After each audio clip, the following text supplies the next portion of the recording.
test is really unique and stands out, that you have so many options. The sort of resource that the test is providing for the filmmaking community almost can't be qualified. ASC members have consulted this tool, and every year we come back and it just gets bigger and bigger and bigger.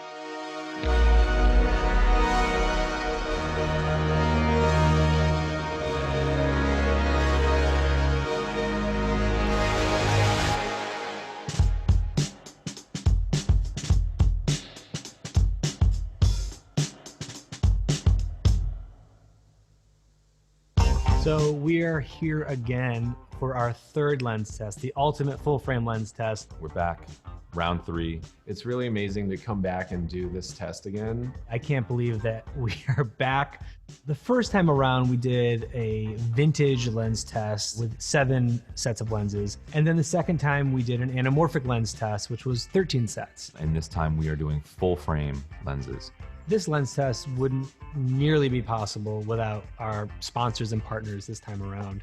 It's just so cool coming in here and seeing how dedicated everyone is and how all the manufacturers and private lens owners want to just jump on board because they know how important having a resource like this is going to be. The ultimate anamorphic lens test was phenomenal. I have spent countless hours going through and scrutinizing those tests, and I can't believe that they're actually topping it with the ultimate full frame lens test. This test is ginormous, it's big. There's so much glass that we are testing. We have 20 sets of full frame lenses. A set of lenses, it might be 5 lenses, and if they're all a T14, that's 20 rounds of lens tests we have to do just for one set. 8 days from load in pre-light shooting to load out. We are just testing lenses for 5 full days. I don't think I've ever seen this many lenses in one place outside of a rental house. We were doing nearly 100 lenses this time. There's a lot of footage. When this test is done, we'll have shot close to 600 videos, close to 2,000 clips just for the tests alone. This is a growing library, 40 sets of lenses for you to compare. That's why we're in the same location, the same lights placed in the same spots, the same test, now for a third time.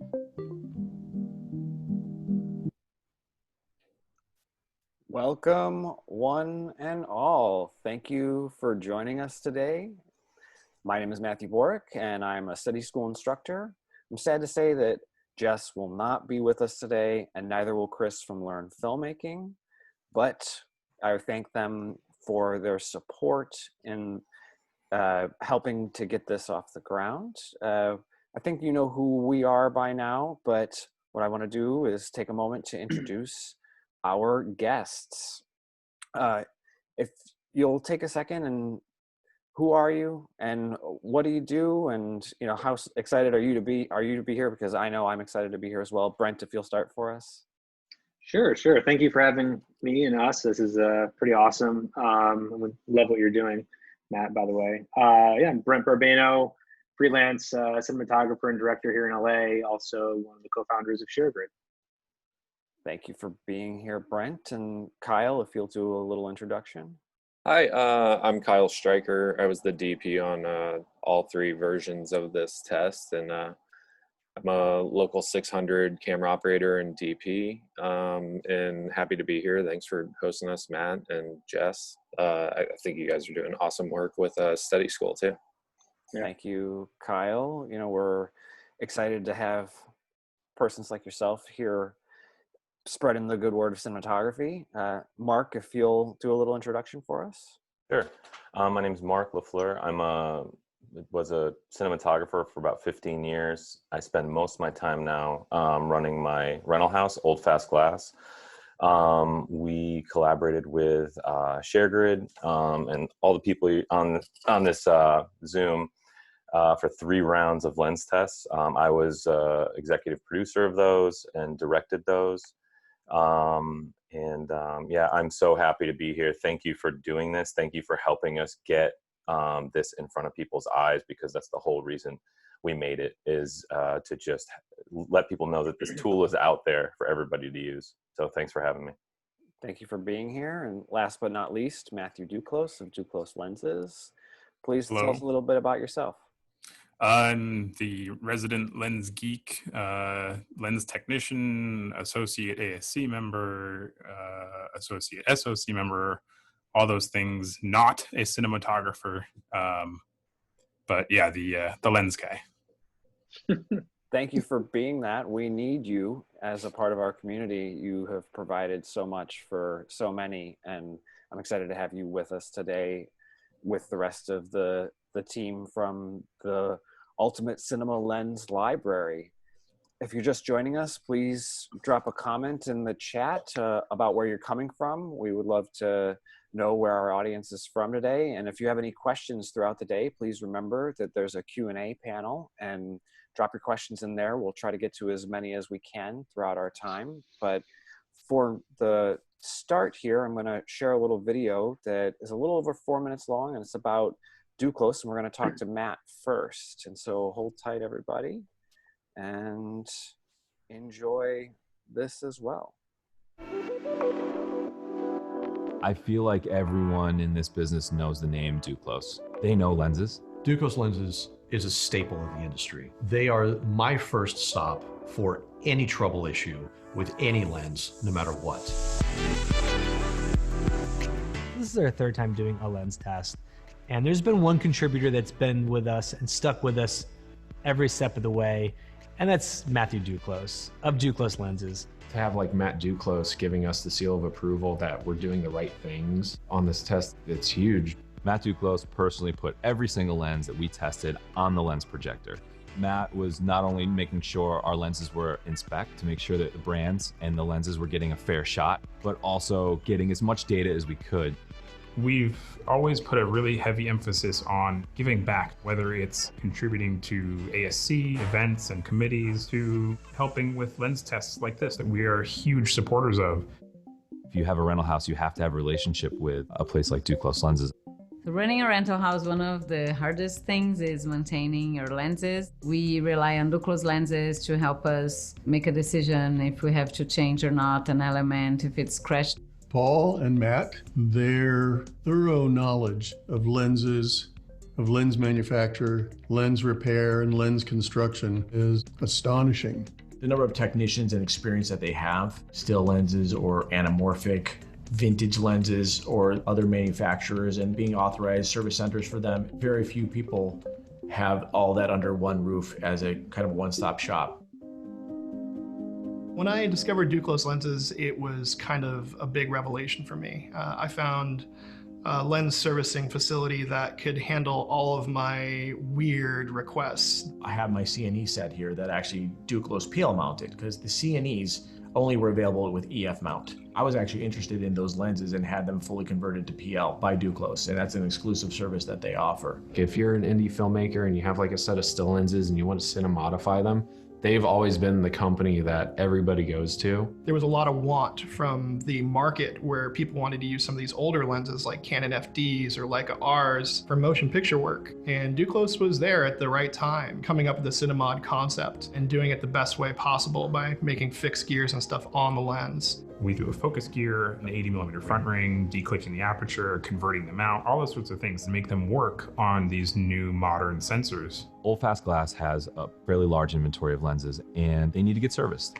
I take all my lenses to Duclos Lenses. I have for years. All of my Leica Rs and my Olympus and Mias and Zeiss Otis, they've added nice size, consistent fronts to the lenses, and also more importantly, the follow focus gears on the lens itself. And for years now, they've been my go-to house, and they're pretty much the only people I trust with my glass.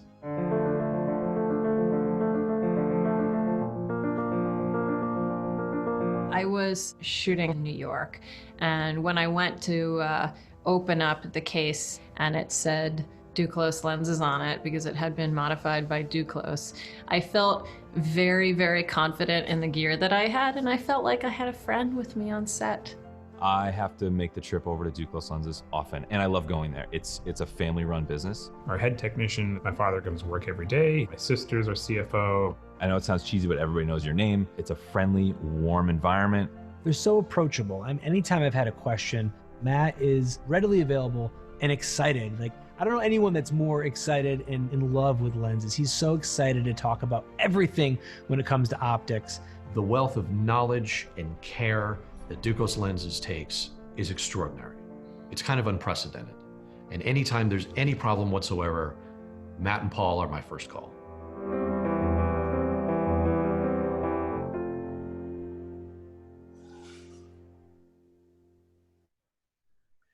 Anyone else crying? I'm crying. Yeah, That's I am a little. Duclos's new tagline is that last thing that Jay said, just so you know. Right, Matt? That were the first call. Matt and Paul are my first call, yeah. There you go.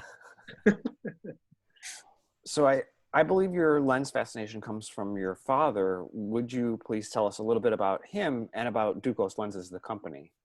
Sure. So I would say it would start with my grandfather, who was an optometrist, Dr. Duclos, and then passed down to my father, who got his start at Ingenue back when they had an office in New Hampshire on the East Coast. He worked for Ingenue for many years, learning the basics, and then eventually got into repair at Ingenue, and then took a position at Claremont Camera when they started getting really big, heading up their lens department. So we moved from New Hampshire to California when I was just a kid. And he worked at Claremont Camera for a long time, and eventually left there and started working with Kish at Kish Optics, who most people know for some of the anamorphic solutions, the Ultimate Director's Finder, that sort of thing. And while he was there, he made a bunch of new products, a bunch of sort of revolutionary things in the industry, got his Academy Award for the Director's Finder. But the whole time he was doing all that work, he was still servicing lenses. And that was sort of my introduction, was when I was between kid and teenager, whatever, I would go there during the summer or our weekends, or if I had a day off, whatever. And I would do basic stuff, which at the time was really just me tinkering. I didn't know why I was doing things or what I was doing them for, but it would be, grunt work. Put these screws in this part, basic stuff. And that just sort of snowballed into lens repair and lens maintenance. And that's what I've been doing ever since. I've had a couple other little jobs. I had a very short-lived career as an editorial photographer. I worked at a movie rental business. You remember those? I worked at Hollywood Video for a couple of years, but that was just sort of a summertime thing. Other than that, all I've ever done is lenses, which brings us to Duclos Lenses. So in 2002, my father decided to just start on his own. And it was just me, him, and my sister in a tiny space that we rented from another company. And it has just grown consistently since then into what it is now, with, I think we have 10 full-time technicians, some office staff, the usual bits, but we specialize in motion picture lens repair, service, sales, basically anything that has to do with lenses specifically. We don't do cameras, we don't do matte boxes or that sort of stuff, just lenses. That's great. And in doing that and specializing, you're considered premier in the field. And I, for one, am grateful that there is the opportunity for owner-operators and even smaller rental houses to have a consistent member of the community who understands their needs when it comes to lenses. Yeah, there's the scale of our customers is really, the very bottom school, film school student starting out that needs some mods done, all the way up to top end ASC guys that need some customizing, or rental houses that just don't have the capacity to service certain things, or working directly with the manufacturers as authorized repair facilities. So it's really the whole range. Which is great. You're, filling a much needed need in the filmmaking community, and you're passionate about it. And that is amazing and inspiring. And thank you for being here to help keep this conversation honest. My pleasure. Brent, I want to go back to, you're one of the co-founders of ShareGrid, which has become a valuable resource for filmmakers across the globe. What motivated you to connect owner-operators on a single platform? Yeah, I mean, it's hard to believe that it was almost 7 years ago now. But in the fall of 2013, I mean, there's two stories that kind of converged to make ShareGrid, and I'll tell you mine, and I'll briefly talk about my co-founder's side as well. But I've been in LA since 2007, freelance DP, local 600, doing the grind, traveling, loving it. And I had a job that took me to San Francisco in September of 2013. That was a documentary, actually from Germany. It was a German director, and it was part of the documentary that was about this new thing that no one really kind of knew what was happening, but it's called the share economy or sharing economy, which is like the Airbnbs and the Ubers and the Lyfts and the, everything every app you have on your phone, that Postmates, right? Like all these things, all these tools that create resources out of, peer-to-peer, marketplaces. So documentary was about that, and we went up to San Francisco and we were interviewing, one of the founders of Airbnb and people from Relay Rides, which is now Turo, which is like a car sharing app. And so I was doing that for about a week up there, and towards one of the last days we were shooting an interview and the idea finally hit me. One of those very rare, I think, light bulb moments that we as creatives and entrepreneurs get, that you just can't stop thinking about. I remember shooting the interview and I missed focus a couple times because the guy was moving, because I just couldn't literally focus on him talking anymore, because I was like, holy crap, why isn't there this business model in my industry? I own gear, and remember in 2013 it was different. The Mini wasn't out. Gear was just different back then, and it was still super expensive, but return on investment just wasn't there. And so I had friends and Mark and Kyle that have gear that maybe weren't necessarily making a return on their investment, and which is fine. But then also I want to do my own stuff, and it's really expensive. And I love rental houses. I go to Old Fast Glass almost exclusively, and got plenty of relationships with rental houses, but it can be pricey for someone that wants to shoot a very low budget music video, and intimidating. So I thought, well, wow, this could be a really cool way to connect filmmakers and owners, and vice versa, to make this marketplace. So I came back to LA, but I'm a creative, I'm a DP first and foremost. So what the hell do I know about making a marketplace online? So I started designing the of course, the low hanging fruit. I started designing the homepage, because it's visual. That doesn't make a business plan. And I started researching some stuff and coming up with some business ideas, but really didn't know how to start it yet. And then I think in my research, and it could be in a weird, creepy way of how Google works, but also how Facebook works, an ad on Facebook one day popped up for ShareGrid. And Facebook knows that I'm a DP. It knows I'm in LA. So it has all these metrics about me. And I'm getting to the point I'm getting to is that at that time, the ad that found me, ShareGrid, was my other two co-founders who also had a very similar idea up in Silicon Valley, and they were just testing it out. They wanted to just see if it was a viable idea, especially here in LA and Hollywood. So when you set ads, you can set metrics, and you can make it go for just a certain age demographic, and someone who's interested in cameras and cinematography, and someone in LA. So I hit all those check marks, and it found me pretty easily.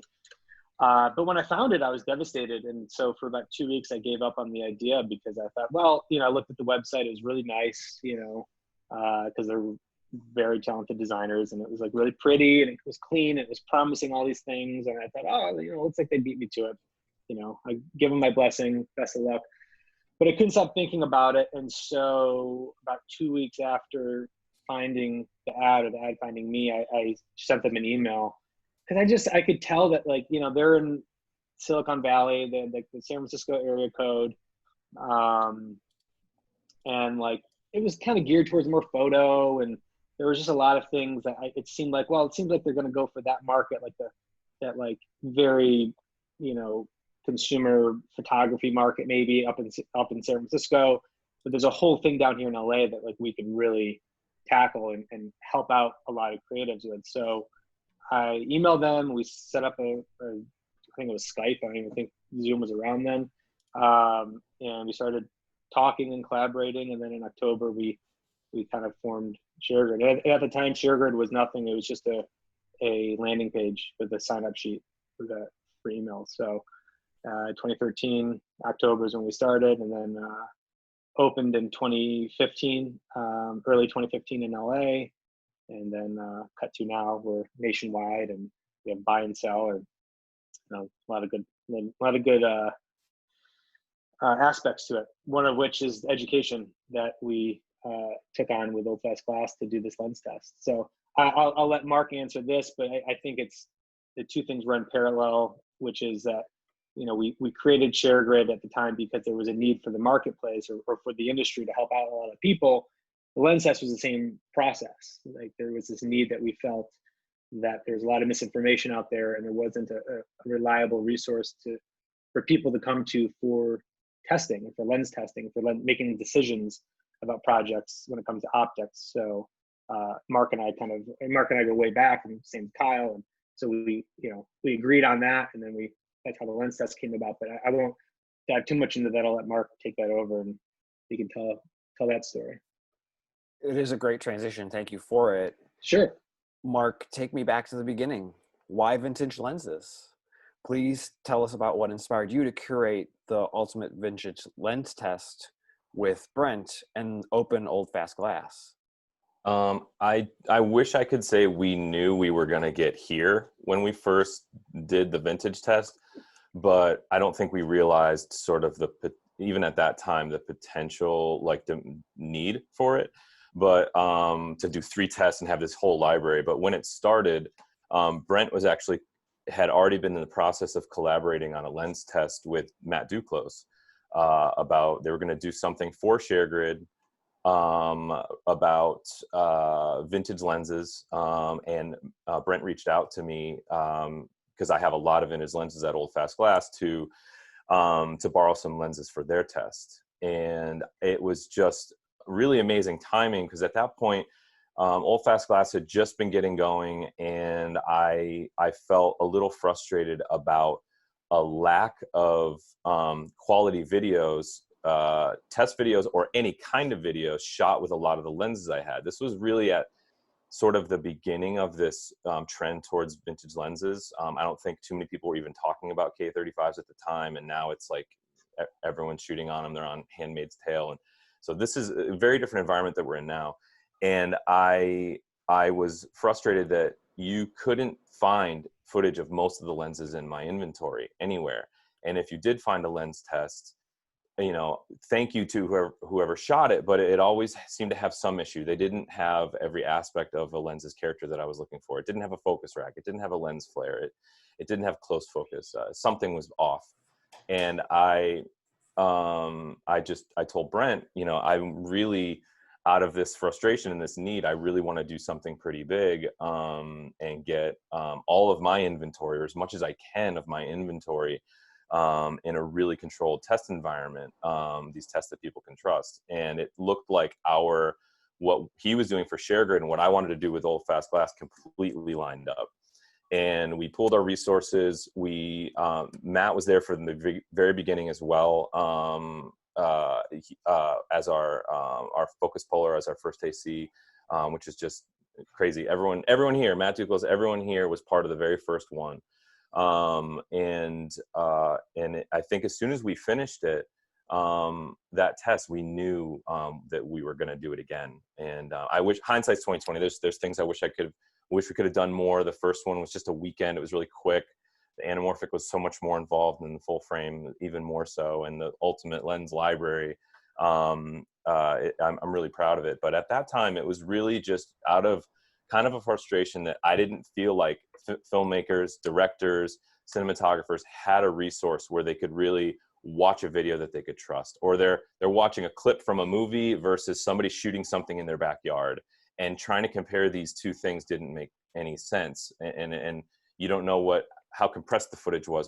Did the lens need service? Did the first AC hit their focus? I mean, a lens can look soft if you're not pulling focus correctly, if you're not hitting your marks.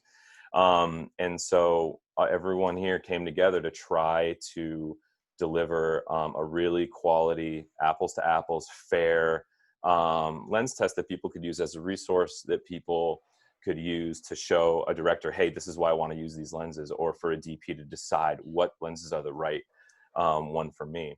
And as far as your question, vintage lenses, I mean, I think there's no accident that there's such a craze for them now. I think that film allowed that analog layer of quality to filmmaking that digital can't quite achieve. And I think a lot of it started from just the whole take the edge off, have things not be so sharp, back when some of the first cameras came out, like the Red and the Alexa. And I think it's gone so much further from that. I think that there's such a new appreciation for what vintage lenses deliver in regards to character, and instead of just representing the world as it is, a facsimile of it, vintage lenses can add another layer, burn in a look that you can't really achieve in color correction, that you maybe can't even achieve with VFX, in regards to a lens flare, the quality of bokeh, the way a lens falls off, so many factors. And I love that it seems to be a technology that maybe won't be replaced anytime soon, as far as how much of a look you can give to your project simply by which lenses you choose and how you shoot them. Yeah, so that was it. It was just letting people be aware of these lenses, letting people have an accurate representation of them, so that they can decide if they were the right tools for their project. Which is amazing. This library there's nothing like it, because in modern digital filmmaking, the lens is your film stock choice. At a point in time, you could say, I'm going to shoot with Kodak Vision 3, I'm going to shoot with Fuji, and it would give you a different look. But nowadays, by choosing different lenses, it offers you that same type of choice of how you want the image to be when it's said and done. So Kyle, how did you meet Mark and Brent, and what was your gut reaction when they asked you to be a part of the lens tests? I met Mark and Brent. We were working for a reality TV company, actually, and we all have a film background. So we kind of like were drawn towards each other on shows, because I felt like we could talk about gear or style or technique kind of like in a different kind of way. Like we had a common language amongst each other. And then we'd be like, hey, check out this lens test video, or did you see this movie? And kind of like talk about stuff, always trying to like elevate what we were doing in the industry that we were in.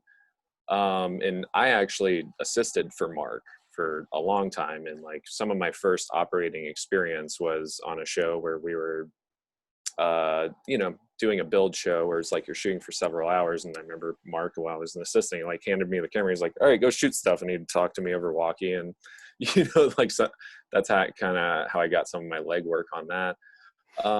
And then like, we both like started like buying gear. Like I think Brent, you had an F3, and Mark started buying glass, and I had a couple red variations, because I think the state of the industry, you're not going to get like as an upcoming DP, we just kind of live in a world where you need to have your own gear and be able to take it through your own workflow to do your own research and testing, from capture to post, because we just don't live in a business anymore where you're going to like woo somebody with your ideas and get the budget you want. You need to like show them that you're able to do that.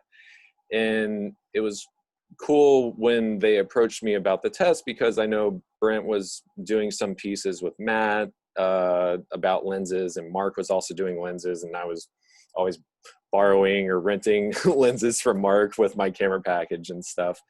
And it just seemed, I honestly, I felt like I was a little bit like the cheerleader of like this, where I'm like, you know, this could be like a really cool thing, guys. Like this should scale up. And they're like, well, that seems like a lot of work. And I'm like just doing the actual like DP aspect of it. And I'm like, no, but it'd be like, like this is the ideal scenario where it's like it's a resource that people can go to and scroll through, because there was that lack of content on the internet where you just weren't, you could find a really awesome video of cooked pankrose, but you wanted to compare them to something that was more within your price range.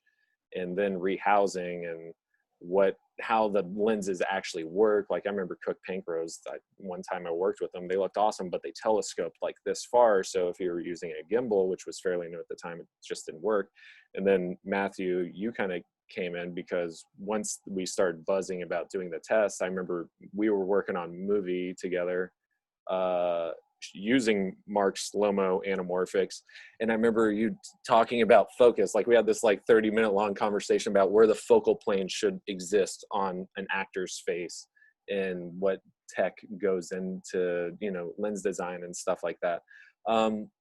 So it was awesome to be able to helm it and like be able to like figure out what, like kind of like gather a lot of resources from the internet and put it into the most kind of like refined version of itself. And I remember like going on like Reddit forums and being like, I might be doing a lens test. What are you guys looking for? And it's like, oh, like some cool stuff, like our edge to edge vignetting kind of like came from that like open source stuff, because that's the world we live in, and like veiling flare. And honestly, it was just kind of like an honor to be able to like do this for lens geeks. And I'm also not the most technically inclined person either. Like I'm very much an aesthetic driven person, where it's like that I wanted to do it for my own research too, because like, you know, perfect cameras like a Red Epic at the time with a Master Prime, it's like those are two of the most like high quality things, but when you shoot it on someone's face, it might not necessarily be aesthetically what you would like to achieve. So I really like that apples to apples kind of comparison. And sometimes like the thing that costs the least is actually the best suited for what you're going to be doing. And I also just wanted to do it because for our own selfish reasons, where it's like I want to see what all these different lenses look like aesthetically. And yeah, I don't know, I'm super happy to be a part of the project. And like, let me correct one thing that Kyle said. He downplayed his technical prowess. He's an artist, but one of the main reasons that Brent and I wanted Kyle, because Brent and I are both DPs, but one of the reasons we wanted Kyle to helmet is because of his technical prowess, because he does care so much about, yes, how it looks, the aesthetics, but also getting the numbers right. You know, a lens can look better or worse just by exposure. You know, you can really fool someone into thinking a lens looks better if it's a little brighter, if the actress's face is like a little brighter. And we had back then we were testing these old lenses where the T-stops weren't necessarily accurate.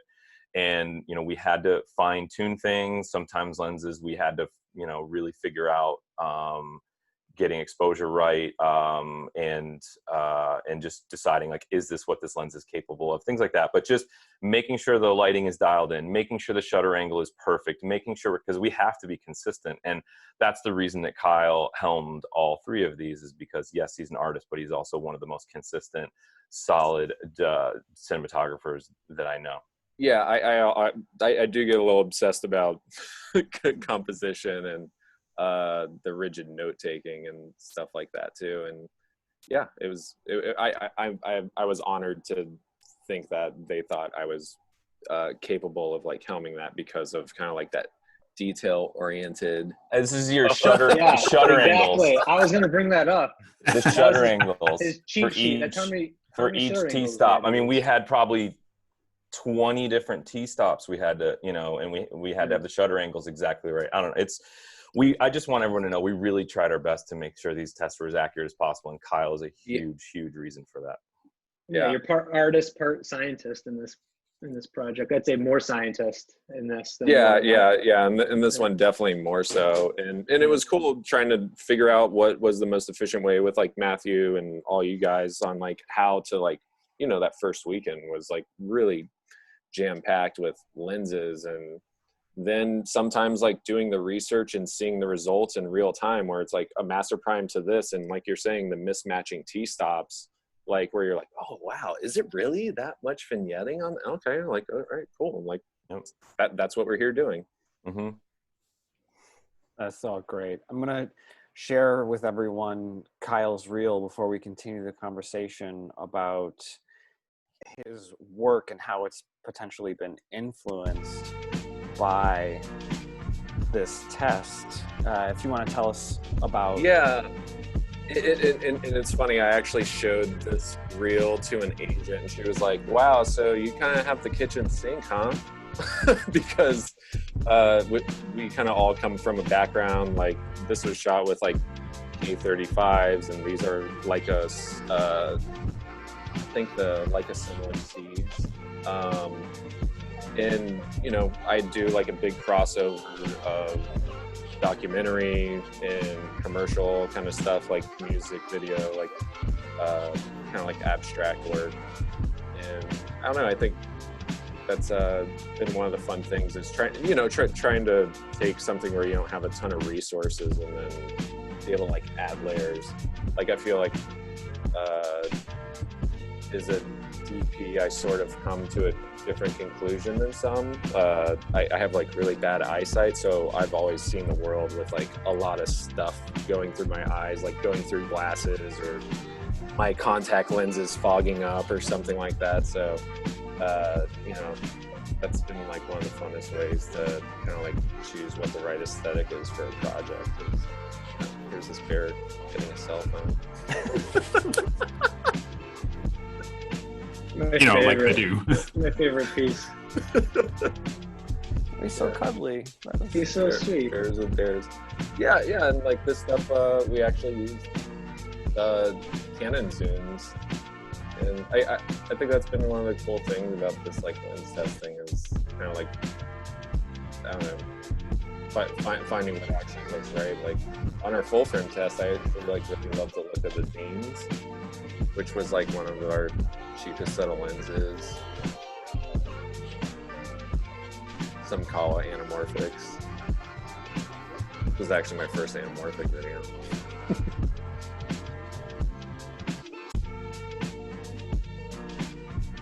If you take a step back and think about the ultimate cinema lens library as a resource, how beneficial do you think that it really is to filmmakers moving forward? You know, like what value do you place on it when contemplating lens choices in pre-production? I think it's I think it's a great resource, because I think we live kind of like in this like post-industrialized version of the Hollywood studio system, where it was by nature very exclusionary. And I remember like kind of like you know, romanticizing stories about like my grandfather was an actor, and he would like sneak onto the lot. Like if he got one day, he would like sneak back onto the lot. Or I heard stories about someone like sitting on a studio wall and basically like refusing to come down until he got an entry-level job at the studio, and then that person went on to be a sound mixer. And it was like very shut off to marginalized groups. So to be able to like create a resource in, you know, rather than containing information and like holding it off to the side for specific members like the ASC and stuff, I love the idea of like kind of being like, you know, we live in the information age, and like let's blow the doors open. Like I want everybody to have all the same resources that everybody else in the industry has, and be able to like, like kind of like the no film school approach, where it's like you don't necessarily have to go to film school, but a lot of this information is available. And I think being able to, like for my own projects, like be in prep and be able to like quickly research and kind of like see how different lenses compare based on the project and what kind of environment we're in, whether it's in a studio or, you know, you're shooting outside up against white walls or something like that. It's a great resource. I hope people seem to like it. No, I think it's extraordinarily valuable because it does level a playing field to a certain extent. You now have the opportunity as a cinematographer to bring apples to apples comparisons of lenses in order to sell an idea and a look in a way that is like no other time in filmmaking. You really couldn't. There has never been a resource like this before. Well, not only that, it's also a great way to show producers what you're trying to do, like why you might want a certain set of lenses, where you can be like, this is what I want to do. Like, this is what it does, because, people like seeing is believing. And like, that's why we ended up using Lomos on that movie we did together too, is the director was like, oh, that's the look. Like, immediately he's like, that's it. 35 Lomo. Done.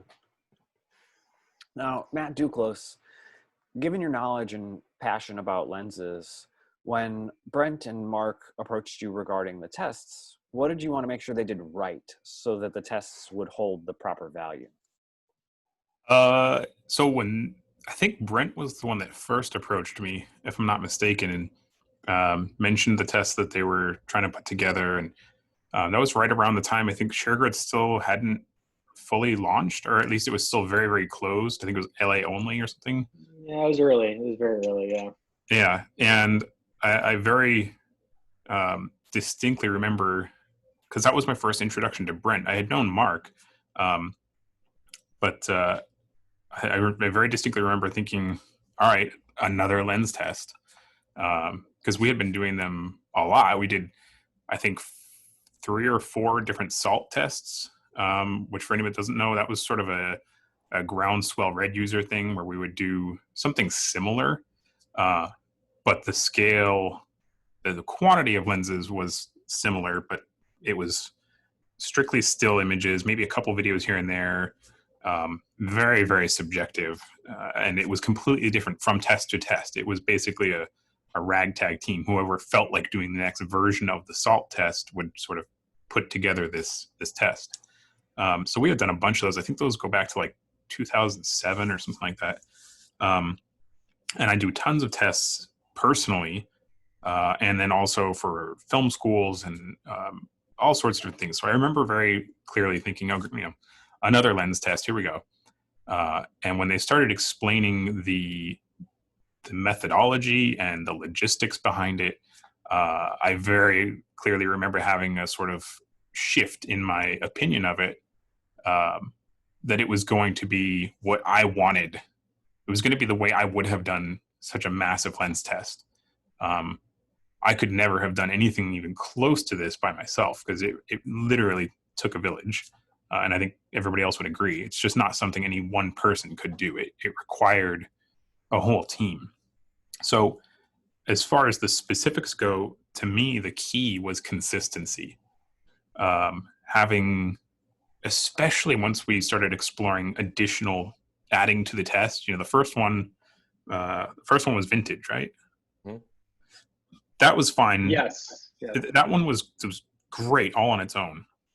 And then when they talked about doing the anamorphic and then the full frame, the consistency from test to test was, to me, the key thing. And the fact that they were able to maintain, I'm sure Mark will go into this, all the lights were your lights, right? And Corey, the same model for over the span of 4 years, I think, 4 or 5 years. Yep. The same dress, the same practicals, everything. That level of consistency, to me, is the absolute key. I think Kyle was mentioning earlier, prior to this, you could find all sorts of lens tests on Vimeo and YouTube. So you can compare what somebody shot, like Kyle said, somebody shot in their backyard of their cat running around, and then you can compare maybe a clip from Blade Runner or some massive Hollywood film. And they have absolutely nothing in common whatsoever. But people were making decisions based on those 2 pieces of content, and it just doesn't make sense. So having this quantity of lenses and this consistency was really the kicker for me, that really made this more official, more reliable than any test that I had ever seen before. Yeah.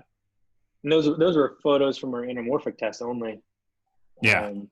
I mean, it's even bigger now. I think if you look at our photos from the full frame, I mean, we doubled the size of work in terms of lenses and even crew, you know. You can tell the photos from the anamorphic test because every other photo is someone with their iPhone shining the flashlight in front of the lens. Yeah, exactly. Those Especially full frame photos will come later. Oh, okay. I promise. Yeah. And Mark, do you feel the lens tests brought you a deeper appreciation for all lenses? I know that your main love is vintage, but as you did the vintage test and then the anamorphic test and now the full frame test, how has your appreciation for lenses changed over time? I think I have said as soon as I started shooting as a teenager, I just appreciated lenses in general. I remember the first time I discovered, a telephoto versus like a fisheye, a macrons. Every time a lens allowed me to have a new perspective, it was a little bit mind blowing for me. Would you say that you're a lens geek? I am a lens geek. That's what it says. I mean, it's always been a passion of mine, and I mean, I love vintage lenses, and it's a lot of it goes into the history of them and the unique nature and the glass and the materials that are used that can't be used anymore. It's sort of like this time capsule, and there's so many reasons why I'm obsessed with them, but I am equally obsessed with a very clinical, quote unquote clinical lens, like a master prime or something like that. I remember when we did the vintage lens test, we had master primes as sort of our base to compare all the vintage lenses to. And every time the master primes went up, it's not like everyone in the room was like, oh, that's awful. And we were like, oh, that's a beautiful lens. Like, master primes are gorgeous. They're really incredible lenses. So I always feel like there is no best lens. There's not even a favorite lens ever. There's different tools for different jobs. And every time we do another round of this, I find that I grow my obsession and grow my appreciation for all the subtle things that are happening. And what I love about this in the quad player is that moment where you can pause and look at 4 50mm lenses that are made within the same time span, sometimes even from the same country, and they all look completely different. And none of them are better or worse than the other one. And price has nothing to do with it. Brand name has nothing to do with it. It's all about sort of all the happy accidents that occur when you design a lens. These little things that I think an engineer never would have guessed would happen. Like, who knew that lens would flare that way or the bokeh would be that way by the way that you chose those optical elements and put them in sequence together. And that's why my obsession only grows. And it's becomes frustrating because I want to own every lens.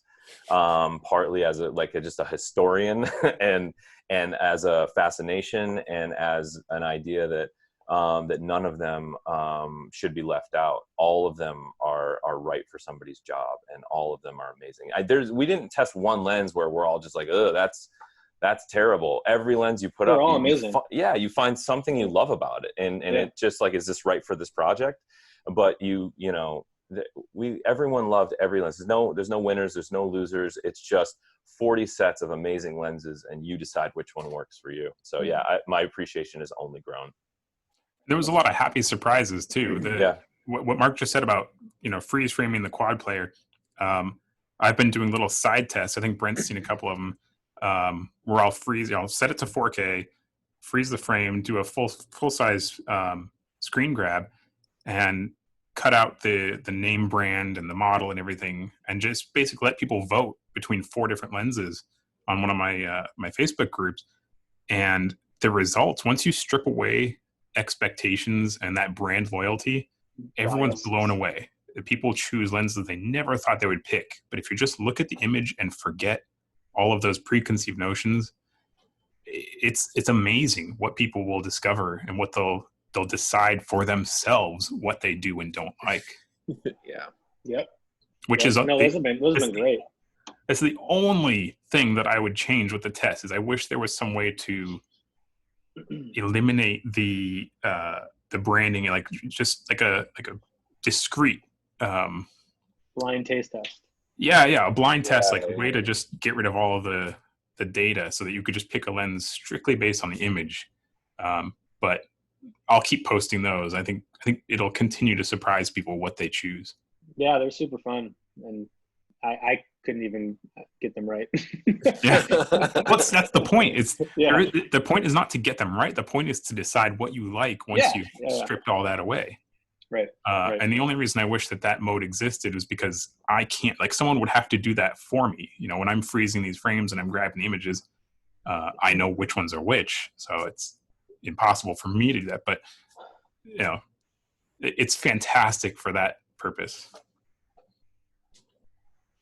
That's great. I think that Kyle mentioned earlier his being surprised by the most affordable lenses having a great aesthetic to them. And I think that's something that, you know, we can all appreciate about this test is it levels the playing field. And you just choose based on aesthetics what's appropriate for a given project. You know, what it becomes less about budgeting and more about the project, the image. Mm-hmm.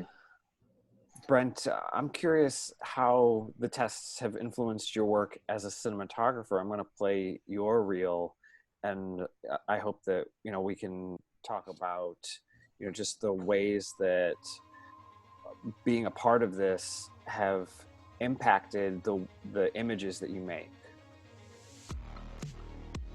Oh, you're muted. God, I did it. You'd think after all these months of being on Zoom, I would learn. Yeah, and this is my DP and directing reel, so there's some stuff I've directed in this as well.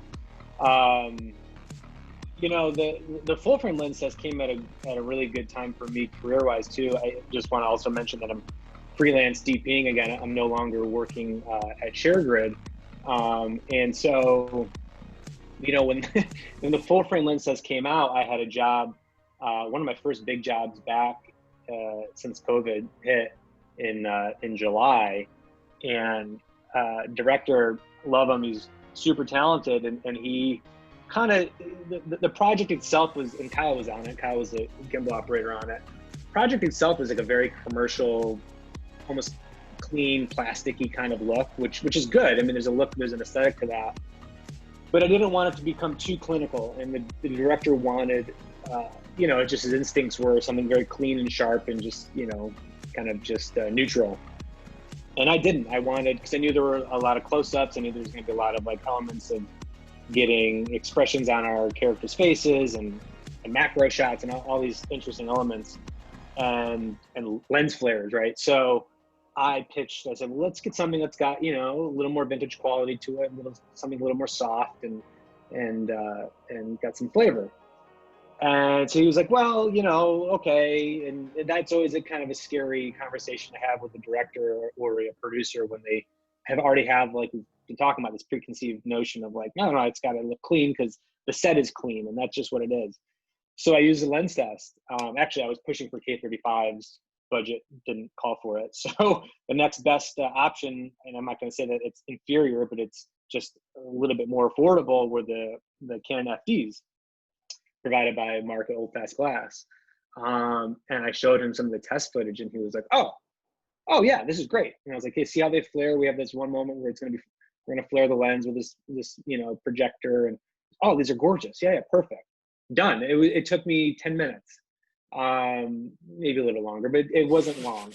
And I'm not saying everyone's going to be that receptive to that kind of process, but to have that shorthand with a director, and that was the first time I'd worked with him. Hopefully not the last, because I love working with him. But to have like this, like almost intermediate, like mediator, it's almost like going to like couples therapy, and you've got like a therapist there to kind of help you guys agree on something. Like that's how I look at the lens test. Not that I'm in a fight, but sometimes it's hard to convince a director or a producer or collaborator of like the look that you're trying to achieve. And when you don't have an A, B, C, D comparison tool out there, you know, they might be pulling footage from 1917, which is like, okay, I can't compare that to what this rental house did in their rental, you know, on their prep floor with, you know, fluorescent lighting. Like that's not apples to apples. So to have this tool to just take them there and just kind of show that not one thing's better than the other, but that like, this is the look that we kind of agree on, and this is what I want to bring to the project. And these lenses, or these lenses, or these lenses, kind of get us there. It's huge. It was really helpful, and it saved us a lot of time, saved me a lot of emails, saved me a lot of phone calls. And I'm, Kyle was on the project. It was a very ambitious one, but I think, we got some pretty beautiful stuff. I already need to update my reel because I wanted it to be in there. But so yeah, the timing of this lens test in particular was great. As work is starting to ramp up and hopefully staying safely ramped up for everyone in the industry, it's awesome to have. So yeah, I think overall it's hopefully something that we'll get to use for years, and kind of takes away the preconceived notions that everyone has of just being, loyal to one brand, or one DP brought project on and they use these lenses, and because everything looks so amazing, now they want to just use these lenses for everything. Well, that's not always the case. I mean, lighting, budget, composition, color correction, art direction. I mean, the thing that Kyle and I did was heavily catered to art direction. It wouldn't have been nearly as awesome if it wasn't for the art direction on that job. So there's costume. I mean, there's so many things elements that go into making a project good. And I don't think that one lens is just like the answer to everything. And like, oh, it looked amazing because of these lenses, so now I got to use them in everything. Same goes for cameras and sensors. And so I'm hoping that the lens test kind of like levels the playing field, neutralizes those, loyalties a little bit, and kind of starts the playing field over, levels the playing field a little bit, so that you can have educated discourse and smart, educated discussions about what's right for that specific project, because every project's going to be different. So yeah. Which is great. It leads me into an audience question from Adam Carboni, who asks, in personal lens tests, I found that there are certain facial characteristics that focal lengths or brands exaggerate or downplay. After conducting and watching these extensive tests over the past 4 years, what is the focal length or brand with which you fell in love with for filming a face, spherical or anamorphic? Maybe the question. I love this question. Yeah, maybe what surprised you even, and whoever wants to go. I mean, I think that this is one of the 100 reasons why these tests I think are really useful. When I was really starting out, like transitioning out of college and into working, I actually did a lot more photography, and I worked for a photographer who was very strict about focal length. He's just like, you have to shoot people's faces with an 85 mil. That's it. And, and I've heard that telephoto being more flattering story often. And I've also heard, anamorphic lenses are bad for close-ups. It'll make someone's face fatter, and both of those examples can be true in certain situations. But like, I find, and this is totally subjective, I find that Corey, our model, actually looks really, really great on like medium wide to like kind of medium lenses, like that 35 to 50 range. I just think that focal length like captures her face like really, really well. And when we started to get to longer lenses, that when I was coming up, people told me, oh, that's the way to be more flattering. It made her face very flat, and it made her face wider. I didn't even think it looked like her anymore. And then in like our anamorphic test, there are anamorphic lenses that made her face very wide, but there were others that made her face slimmer and just added some little extra thing that actually in a close-up on an anamorphic lens, like made her look just pop, just look incredible. And it really highlighted, the features of her face. And so I think that I hope people really compare that, because that's just as useful as deciding your lenses, of deciding like, all right, do we want to shoot all our stuff in like the 85 millimeter range, or do we want to shoot in like the 24 millimeter range? And now that we've done anamorphic, Super 35, we've done full frame, people can see how those focal lengths change from format to format. The way the field of view of a 35 is very wide in full frame, and it's pretty standard, almost normal in Super 35. And again, in anamorphic, it's very wide. So, what lens focal length you choose, it depends very much not only on the look you want to give to the person, but also what format you're shooting in. And I hope this will help educate, because now we've got lenses in all these formats in our rental house, and we get a lot of questions about format and field of view and what's this lens going to look like on this camera. And I really hope that people pay attention to that a lot now that we have 3 different formats in the lens library, because focal length it really matters a lot depending on, it always matters, but it really matters a lot going from format to format. You might not like a 35 anymore if you're going to this format. You might not like a 50 anymore, or this might be too long, this might be too wide.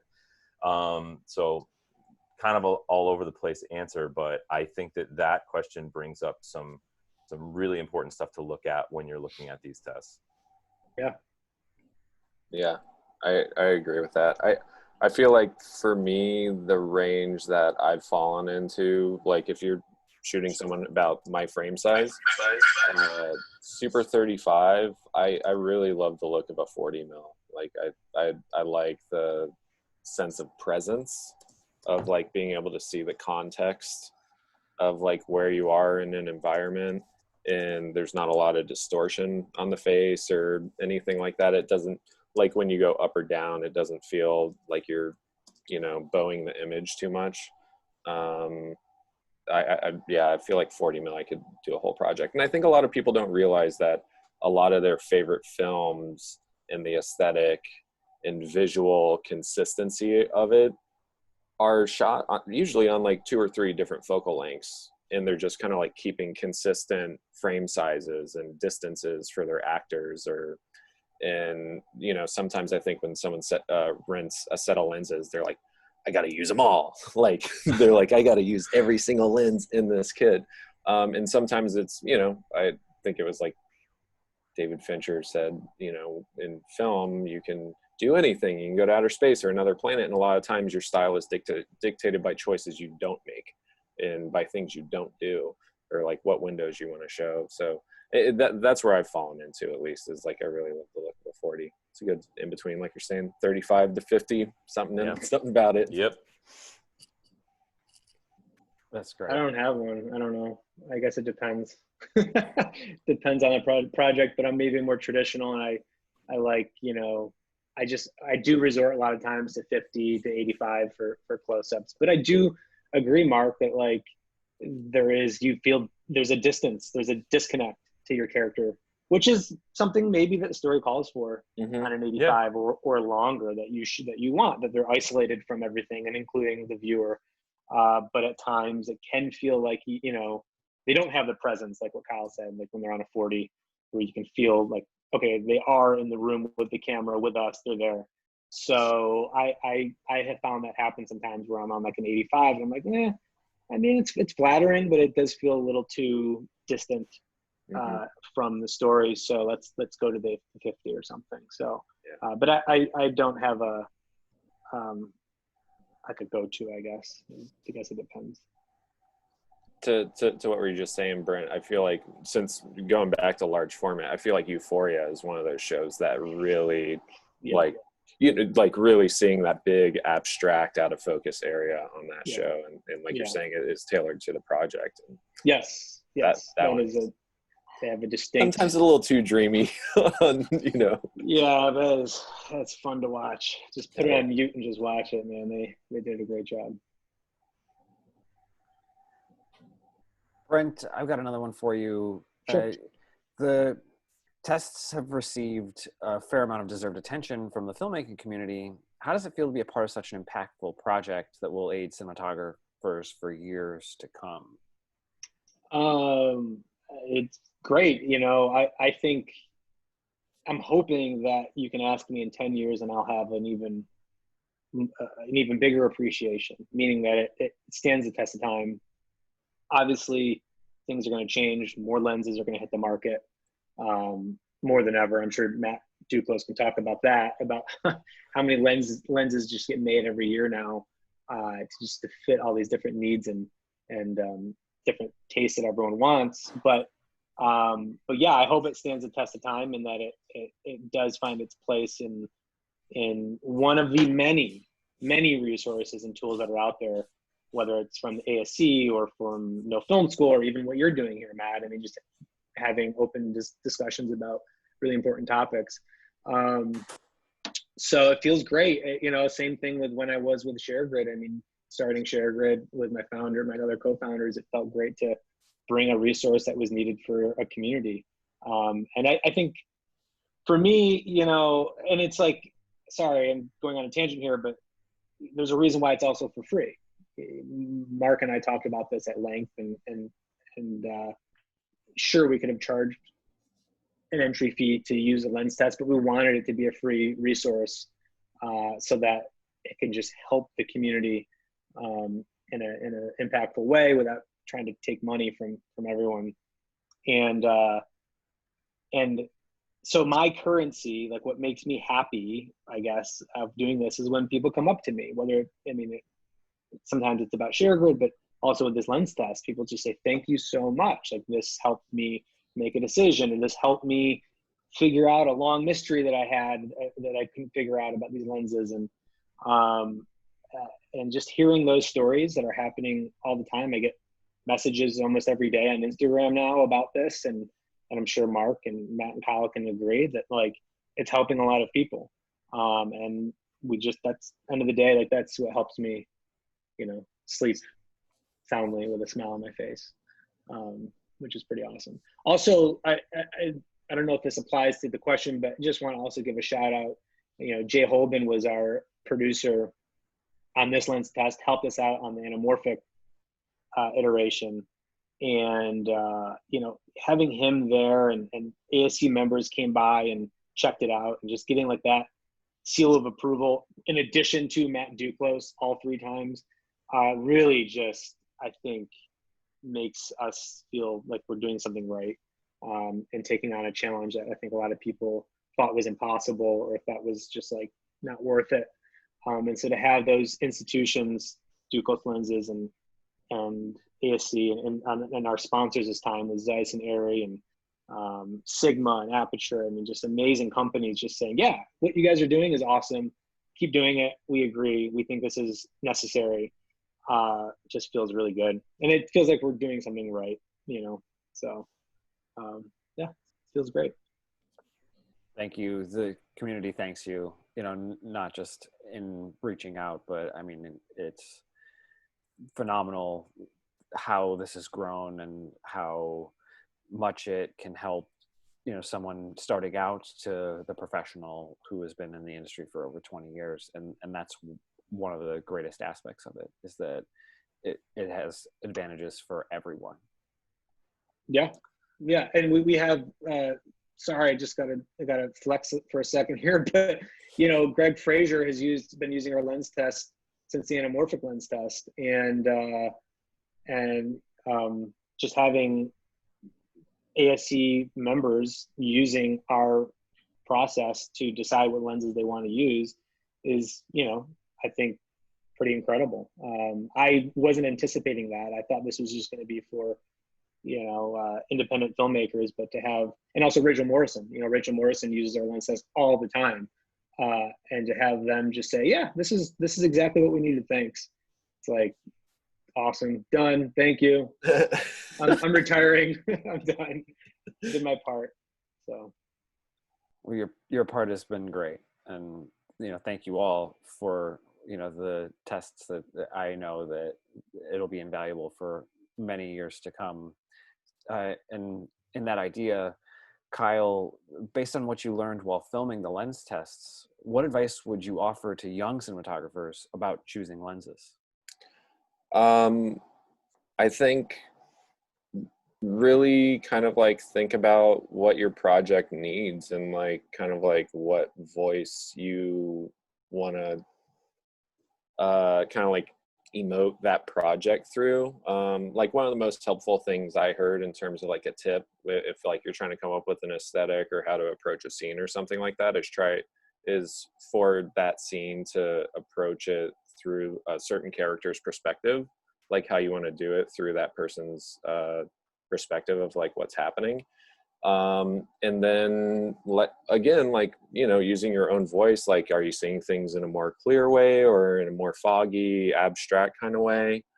And then again, just like we have so many resources available, but like test and I love the old adage of like, I feel like I've gotten a lot of questions answered by cold calling. Like I think people don't realize you can do that very much nowadays. Like a lot of times you can do it on Instagram. Like, you know, you can ask someone like in a comment section and get like a quick reply or something like that. But, you know, like you can call up Panavision or ask a question or, like I practiced wheels before a job. I was like rusty on wheels, and then I was like, hey, can I just come in? They're like, oh yeah, sure thing. Like the community is very welcoming. And I think that would be my main encouragement is call and ask. And you know, I know Mark, you've definitely hosted people coming through plenty of times, just want to do a couple comparisons and take like recordable media, throw it on a card. And then, you know, another thing I would say is download Resolve. It's free. Like, you know, there's a studio version, but a lot of people don't realize it's free. And again, take your workflow all the way through post and see what you're doing. Know what platform you're choosing, what you're shooting for. A lot of times you don't need 8K or 4K. Everything kind of ends up here at the end of the day.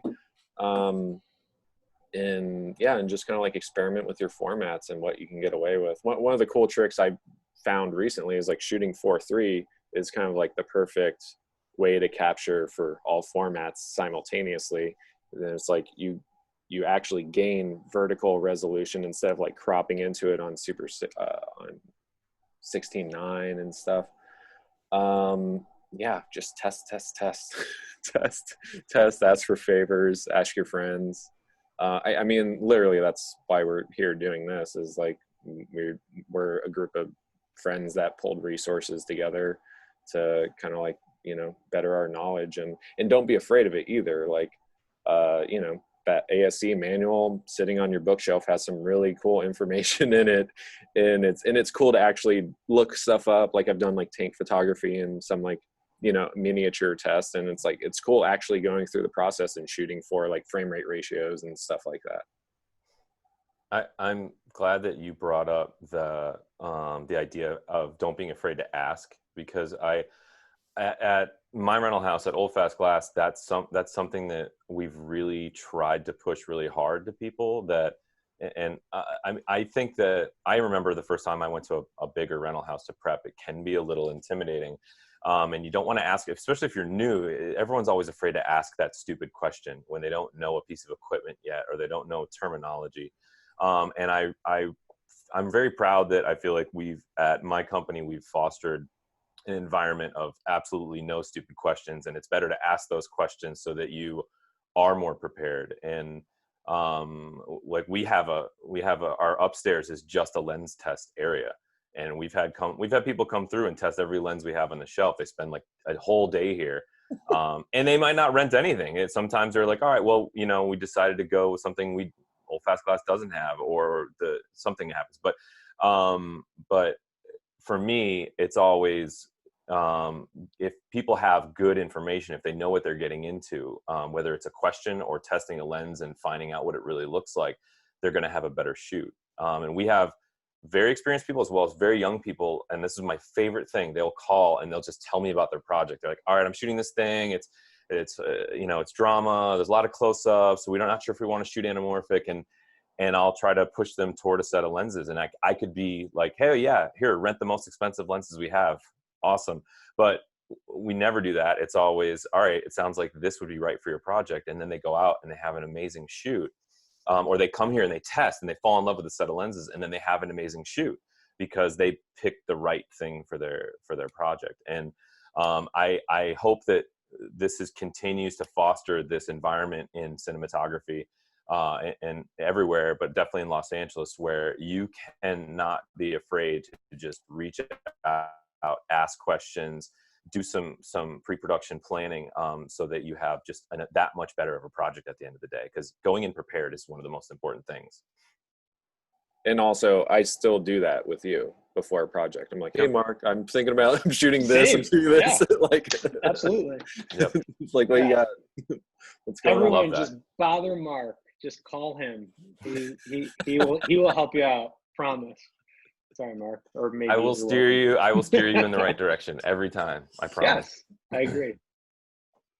This is why I love the filmmaking community. Yep. Oh, and someone touched upon it. I think we make it pretty clear, but I want to hammer it home. I think a lot of our crew, every piece of equipment. Yes, we had sponsors because this tests have costs to them. We have hard costs that even if you have volunteers, you always have costs. But I can't tell you, like, I donated a lot of lenses to the lens test because we own a lot of the ones in there. But I don't know how many rental houses we called, hey, we need these tests. We're doing another round of lens tests. Would you be able to give them to us for a day or two or more? And every time, yeah, no problem. When do you need them? I mean, everybody stepped up, and that was rental houses, owner operators, vendors. Every time we called a vendor directly, because we had some new lenses, like the Sigma Classics had just come out. The Sumi Rays, they didn't even have all of the focal lengths available yet. The Blackwing 7 binaries, we had one of the 10 sets of prototype basically lenses out there. There wasn't one person that hesitated. They were just like, yes, when do you need them? If we can get them to you, we'll have it. And I think that's such a testament to this community, but also how much people believe in their individual product. Like, you know, we didn't have any companies who were like, oh no, we don't want to be part of this because we don't want to share our secrets. Everybody was so happy to help us out and so willing and came through. I mean, the amount of generosity and support that we've had for all three lens tests has been just amazing. Such a testament to this community. It's incredible. And the crew. I mean, we have people that just came and volunteered for a week. Yep. You know, pretty much. Some of the people had been there since day one, and just to want to be there just to learn and hang out and know that they're part of something that's good for the community, I think is amazing. I mean, look, like we're DPs, like I can just talk about cinematographers. We're technically all in competition, right? There's only so many jobs and there's a ton of us. But like when it comes time to talk about educating or having questions or supporting each other about whatever we're going through, we kind of band together. And I don't know if it's talked about enough. I think it's starting to people are starting to realize like how strong the community is, but it's really powerful. And so for me, being on the set and just seeing how many people that were there for almost the whole thing was amazing. Our BTS, like the photos that you were showing from Eric and Eric Lombard and Joe Adams, I mean, they were there from the anamorphic lens test, and they just hung out and took photos for almost the whole time. Eric camera operated B camera a couple times, but like that's insane. Even and the then idea, but Brian Taylor, who's an SOC member, a cinematographer and an operator, was your first assistant for a couple of days on your B camera, right? And he just wanted to be there. He had to shoot focus charts and distortion charts. It's not even fun. No. It's like it's brutal. It's brutal. And his attitude, oh my God, every time they had to slate, every time he called out what was on the slate, I laughed because he was so into it. I mean, it was amazing. It was so funny though, checking in on him. Like I'd pop in and be like, hey, how you guys doing? And he'd just be like, he's just staring at Simon's stars and charts all day. He's like, man, it's really messing with my head. And I was like, cool. It's going good though? And he's like, oh yeah, I'm loving it. I'm like, okay, cool. Yeah. So Matt, I want to talk about the future of lenses in a certain way, right? The modernization of cameras and lenses seems as a cat and mouse game where camera manufacturers develop larger sensors and lens manufacturers engineer optics which cover said sensors. Do you think there could come a time where the opposite is true? A lens manufacturer develops optics which redefine the priorities of camera manufacturers. No, I don't think so. A lens without a sensor is pretty useless. Granted, the opposite is equally true, but I don't think there's anything really that hasn't been done already in terms of innovating for lenses. I think the I think the fundamentals, the physics of lenses are where the innovation will come in.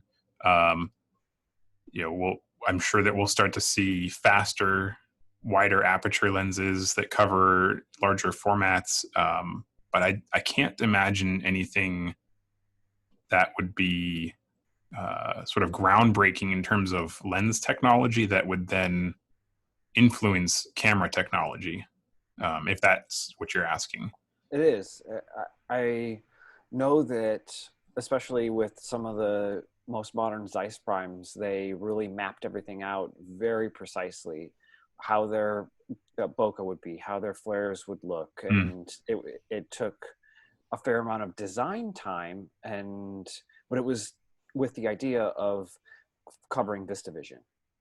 Well, so that's something that has become trendy in the industry right now, but that format has been around in still photography. VistaVision 35 millimeter film, 135. That's been around for, I don't know, almost 75 years or something like that. Super 35 format, or 35, 3 or 4 perf predates the film going the other way. It was motion picture stock first. But that format's not new. It's not revolutionary. That's what still photographers have been using for their entire careers for the past however long. I don't know. I have to do the research. I want to say it's like 75 years. You're in the ballpark. You're absolutely in the ballpark. Okay, good. But I think because that has been the standard for still photography for so long, there's not really much innovation to be had, aside from like what you mentioned, maybe some of the more electronic additions, like what Zeiss is doing with their extended data. But even then, there's nothing in cinematography that hasn't been done. I mean, every still photographer expects their camera to record the lens make and model and the focal length that it's set at and the aperture. I mean, you have all that metadata for still photography. You have since, even before digital, but it's sort of trickling its way into cinematography. So in that regard, yeah, we'll start to see more electronics, more smarter optics. I think that could be a path forward for lenses. You're seeing a lot more correction done in post, automatically by the camera. But again, that's been part of still photography for a long time. Sony and Canon and all the big manufacturers have been able to make their lenses smaller and cheaper and faster because they're basically setting aside the issues that can be corrected, the aberrations that can be corrected in camera, and saying, okay, don't worry about engineering that out of this lens. We'll fix it in the camera, which lets them make different types of lenses more affordable, smaller, lighter, everything. I think that will be, for better or worse, the path forward for cinema lenses. But at the same time, I don't think that the vintage lens fad is going away anytime soon. I think having that unique character that we can't necessarily recreate, I think that's going to stick around for quite a while. Mm-hmm. So you'll still be in business, Mark. I'm confident. Oh, go ahead, Kyle. No, I was just going to quickly say, I think going back to Greg Fraser and like why people are like really jumping into that Unreal technology is because you still maintain lens character. You're not doing green screen and trying to do it in post. Like you're still maintaining all that analog character. Yeah, you're taking what character that lens has and applying it to the rest of your digital environment, not the other way around. Mm-hmm. Which is what, if you asked me 5 years ago, everybody was gung-ho about, shoot it as clean as you can and we'll just apply the look in post, the whole thing afterwards, which is why we had master primes and Summilux Cs, and everybody wanted it as clean as possible. And now it's been really fun watching it go the other way. All the Mandalorian stuff is a perfect example. That shot, what was that, like vintage Panavision, I think, 65 format or whatever format that was. And they're taking all of the quirks and inconsistencies of those lenses that only captured like what, 10% of the actual footage and applying that to everything else digitally. And I think that's fantastic that it's going that way and not the other way, because it really gives life to, it gives meaning to all of these vintage lenses. Amen. I think that I won't name names like of let me just forget it. But there was an instance where somebody designed some lenses that covered a really large format, and there was not really a camera that could take advantage of it. And when you were using them in like Super 35 or even full frame, they were slow. There wasn't really any wide focal length, so the lens sort of failed as a product. And I think lens manufacturers being a little too far ahead of the curve and trying to get cameras to catch up is a pretty dangerous game, because if it doesn't work out, they've invested millions of dollars and then it just doesn't happen. And timing is everything. The folks over at Schneider, they'll be the first one to talk to you about this, about the Schneider Xenons coming out. They were one of the first non-rehoused, purpose-built, full frame, affordable cinema lenses. And granted, it took them a while to get all the focal lengths out, but they sort of got to the game too early. And it was just like, yeah, these are great, but there isn't a wide enough lens, and full frame really wasn't that popular still. So it kind of hurt them. Whereas if those lenses hit right now with all the focal lengths in the set, it would probably be a pretty popular option. So I think that's one thing as far as like just the business side of it. And then as far as formats, and because I think innovation, like Matt was saying, with making things smaller, easier to use, lighter weight, metadata, all that's going to happen. And then the other thing is like the sensor size thing of needing to sell new cameras with bigger sensors. And this has all happened in photography. We've gone all the way up to 8x10, inch film, where it's like they've done that. And there's medium format, there's Hasselblad, there's 6x4, 5, 6x6. And I think in the still photo world, things kind of settled in what we're calling full frame because of that sort of, I think, perfect balance of the speed of the lenses, the size of the optics, the size of the camera, the amount of resolution. And I don't see why the same thing wouldn't kind of happen in cinema, where you can only go so big. And yes, it might work for certain projects, some IMAX thing, but for day-to-day shooting, whether it be documentary or lower budget stuff, or just needing a smaller camera, sensors can only get so big before it's just impractical. And I think the advances are going to kind of come in other directions. Maybe I could be wrong, but I feel like we've seen everything already happen in still photo world, and I don't see why it's going to be that much different in the cinematography world. No, I think you nailed it. It's all about that balance. It's all about that compromise. And I really think that full frame, what we call full frame, like you said, 24x36 or VistaVision, whatever you want to call it, 8perf, that's that sweet spot where you can have enough coverage, you have a large enough format, and you can have a really fast lens. But once you start to go larger, you run into the laws of physics. You have to have a slower lens or a bigger lens or a heavier lens. And then the opposite, if you want to use a smaller format, which is still perfectly good, you run into your angle of view. You have to have that crop factor that comes in. And then all of a sudden you need a wider lens, but a wider lens means that it's going to be slower and more distortion. So there's this balance. And I think Mark nailed it. I think full frame is that perfect balance of all of those physics coming together, providing just the right angle of view, the aperture, the maximum aperture, all of those options. It just sort of converges. Again, because it's been a format for still photography for so long, the industry, the manufacturers have really had an opportunity to refine those lens choices and those design characteristics for that format. There's been far, far more lenses designed for full frame than have been for APS-C, at least on a commercial scale. So that time of refinement has been so much greater, and I think it's going to be the motion picture industry will definitely catch up to the still industry as far as technology goes. Which leads me into the idea, given that there are new lenses released every year nowadays, will you continue to update every month? the ultimate? Yeah, will we see updates to the Ultimate Cinema Lens library in the future? Oh boy. Probably not. I'll be the first to say it. Go ahead.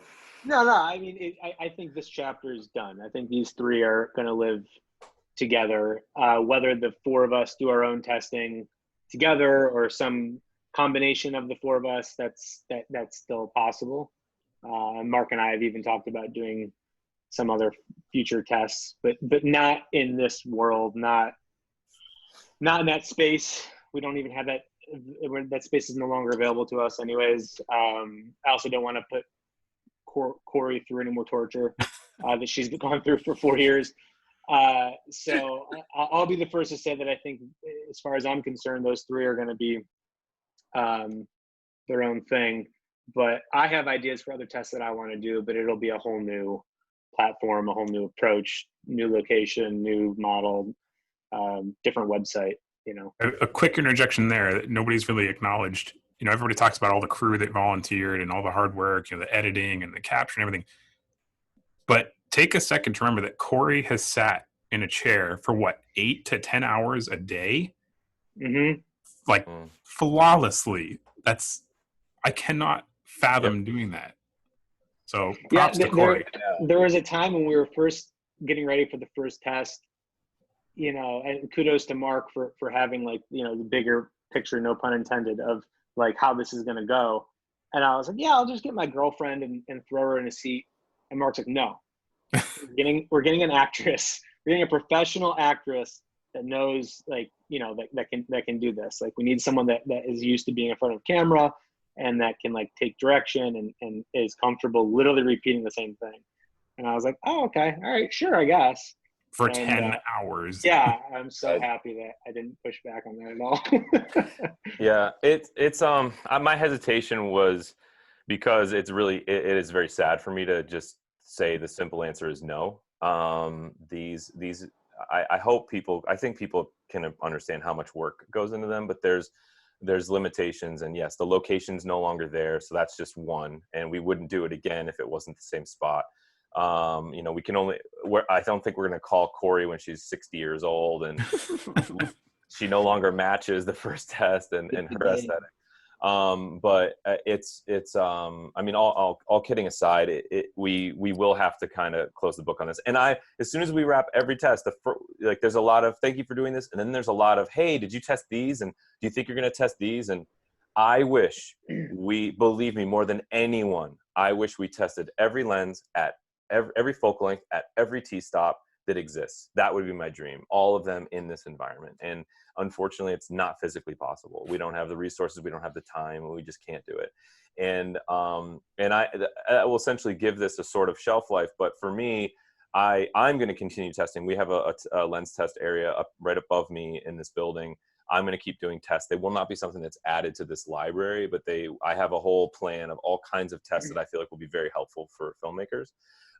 Smaller scale stuff. Brent and I have already been talking about some, as he said. But I also feel like, you know, the other people have done tests. Matt did the SALT tests, and those were fantastic. And those were something that we referenced when we first started this, as well as some other tests. The guys at Cinema Glass did some great tests. There's I think it's CVP maybe. There's someone else doing some really good tests. And I think all you're going to see is, my hope is we can pass the baton to someone else. And my hope would be someone does what we did, but times 10 and even better, and makes ours look silly because of how much they put into it, because that's what the community needs. And so hopefully we just inspired people to do their own testing. Maybe someone else will do something in 5 to 10 years when there's so many more lenses that need to get done. But for the Ultimate Cinema Lens Library, this is it. It's these 40 sets, and we will not be adding any more to it. Well, as a model, I know that, you know, it broke a mold, and it will be hard to top. But you're right. Given some time and the right resources and minds, we'll see what the future holds. Yeah. I have a few questions from the audience that I'd like to get to. First one. Zero Optic has announced new rehoused sets of Olympus Zuiko lenses, like R and Context Zeiss, are out there for a while now, and rehousing still glass for cine use seems to be all the rage right now. What do you believe is the place of these sets in the modern cinematography world? I mean, using still photo lenses for cinematography is nothing new. I think like Star Wars, they used a Nikon 15 millimeter still photo lens to shoot those miniatures. What's his name? The guy that did the visual effects for those movies. He created basically like a VistaVision motion control camera system. They used Nikon still photo lenses for it.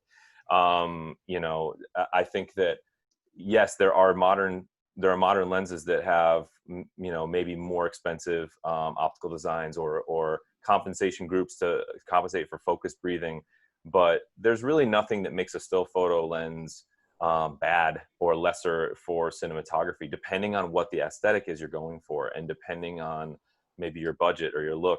But I think that all of those lenses are going to get plenty of use in the cinematography world. But someone's like, all right, I need something with no breathing and I need it to be really consistent in t-stop from lens to lens, or really consistent in look and character, then maybe I need to go with Summilux Cs or Master Primes. But if there's an aesthetic you want, and that aesthetic only exists in Nikon, Olympus, there's nothing wrong with those still photo lenses at all. And sometimes they have advantages. They're really small, they're very light, and of course the look is there. And then most of them have, VistaVision full frame coverage. So that's an added bonus. And a lot of the cinema lenses we've been using are still lenses, Canon CNEs, Zeiss CP2s, Zeiss CP3s.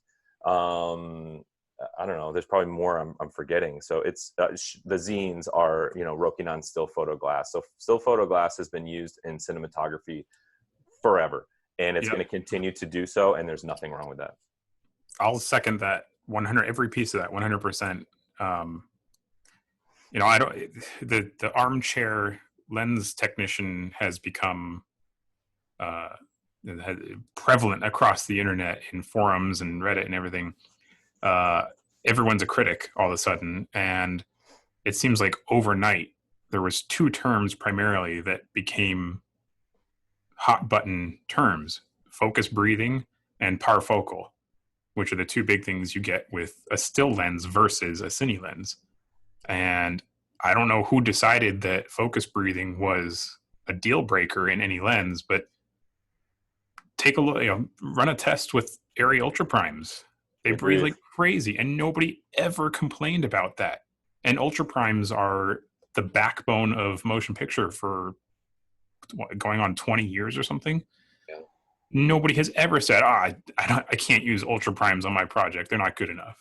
But someone decided that focus breathing was a deal breaker for still lenses. And if you were using rehouse still lenses, you weren't serious, or you were a budget production or something.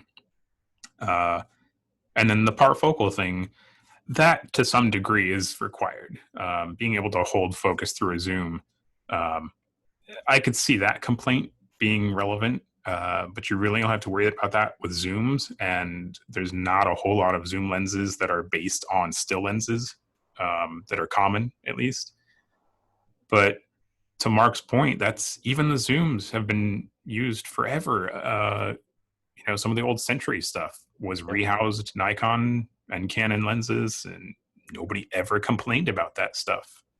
I don't think that there's any reason not to consider a rehoused lens. What I think is most important is how it's rehoused. There is some junk out there for sure. And coming from someone who designed a lot of rehousings, you get what you pay for. If you are looking for the cheapest, fastest way to get your Leica R lens onto a PL camera, it'll work. It's not going to work well. But if you're willing to put some money into it and you want a proper rehousing, your results are gonna pay for themselves. Mark, you probably have more rehoused still lenses than most people. This is from all the companies, TLS, Zero Optic. This is a Cook Pancro from the 50s, and the original housing for cinema was a kind of a joke. I mean, it was tiny, it was terrible, and TLS put a cinema lens into a cinema housing. And I mean, Canon K35s, here's a perfect example. Here's a Canon K35 rehoused. That was a cinema lens with a really bad housing originally. And here's a Canon FD24. They're very similar lenses, optically speaking. They're both now in cinema housings. They both started out as something totally different. And now they're in a lens that's comparable to like a Cook S4, mechanically speaking, what TLS does. Yep. Super reliable. And the optics are gorgeous. So the drawbacks are, it depending on what look you're going for. The people that are rehousing lenses properly now, you're not losing anything, mechanically speaking, by using a rehouse lens from the right company versus a turnkey lens from one of the big manufacturers like Zeiss or Cook or something like that. Right. Yeah, completely agree there. Yeah, I would also say there's something to be gained by that on-set experience too, of what your rehousing process is. Matt being at first, that time and energy spent with different front diameters and where your gears go and how far the rods hit, and like if you can even put the matte box on. Yeah, exactly. All that stuff, and it's like, oh, we have a clip on, and now it's spinning. See now it's pulling all the front weight. Duclos logo right there. Yeah, oh, that's an old one. Here's a Duclos Cinemod 24.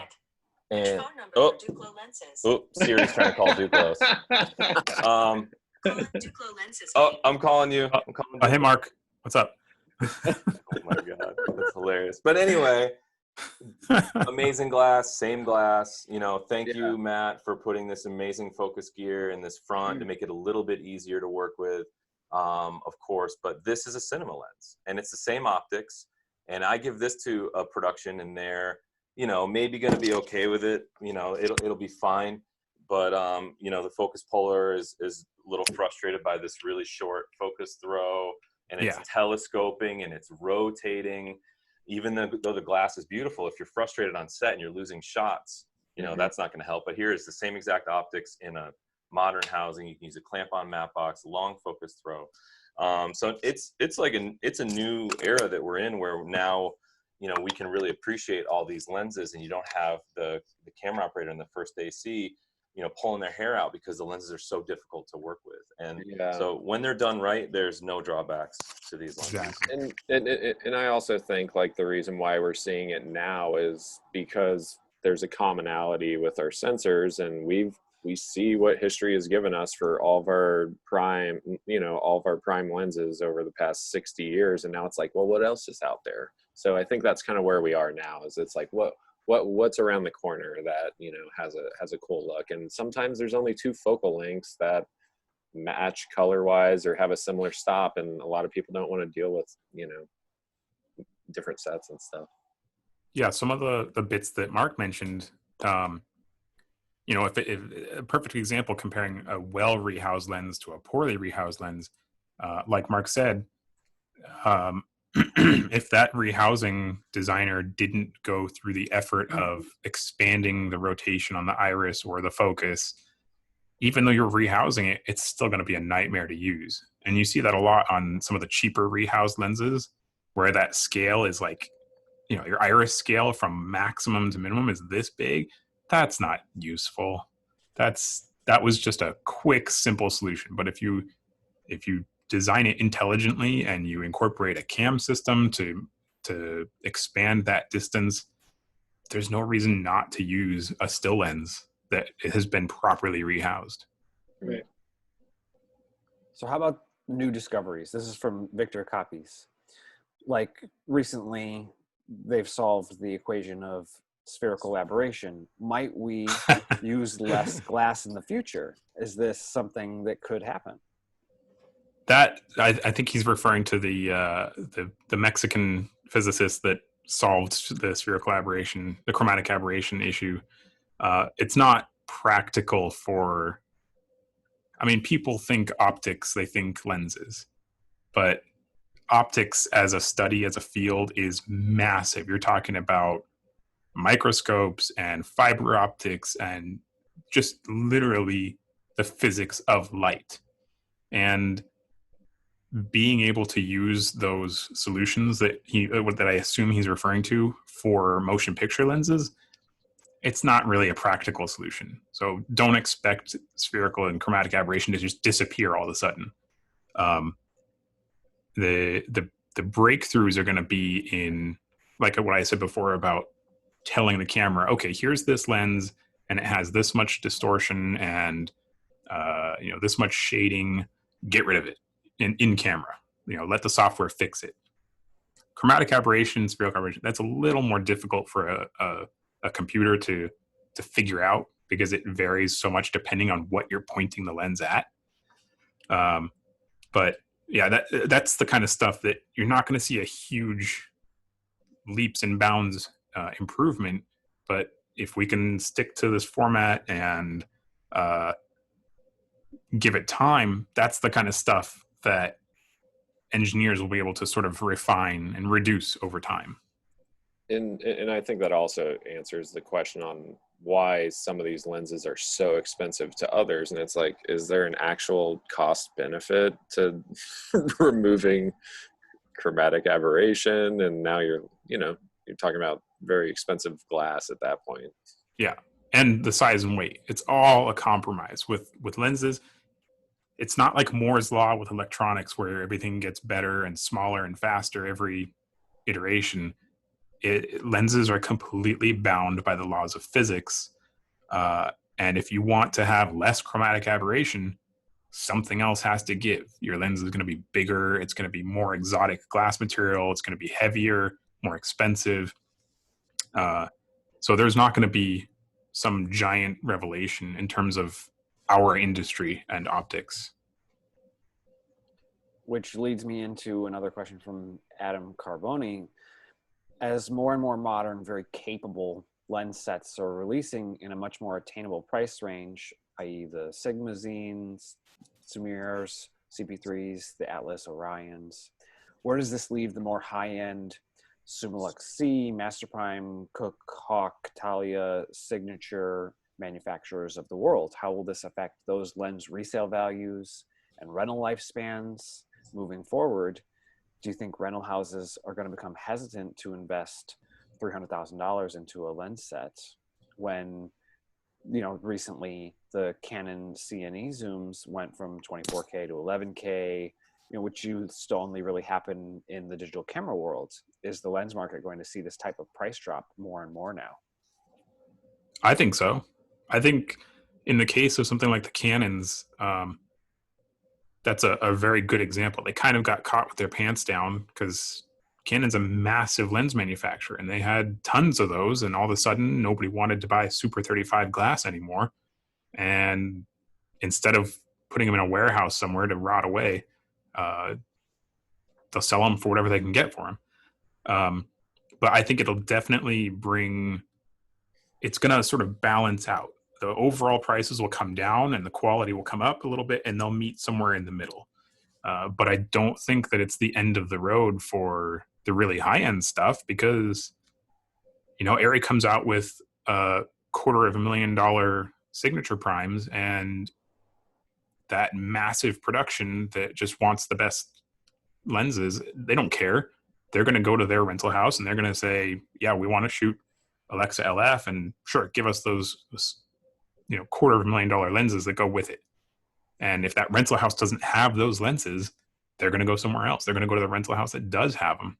So unfortunately, the rental houses are kind of supporting that pricing model, the super expensive, for the most part, unattainable lenses.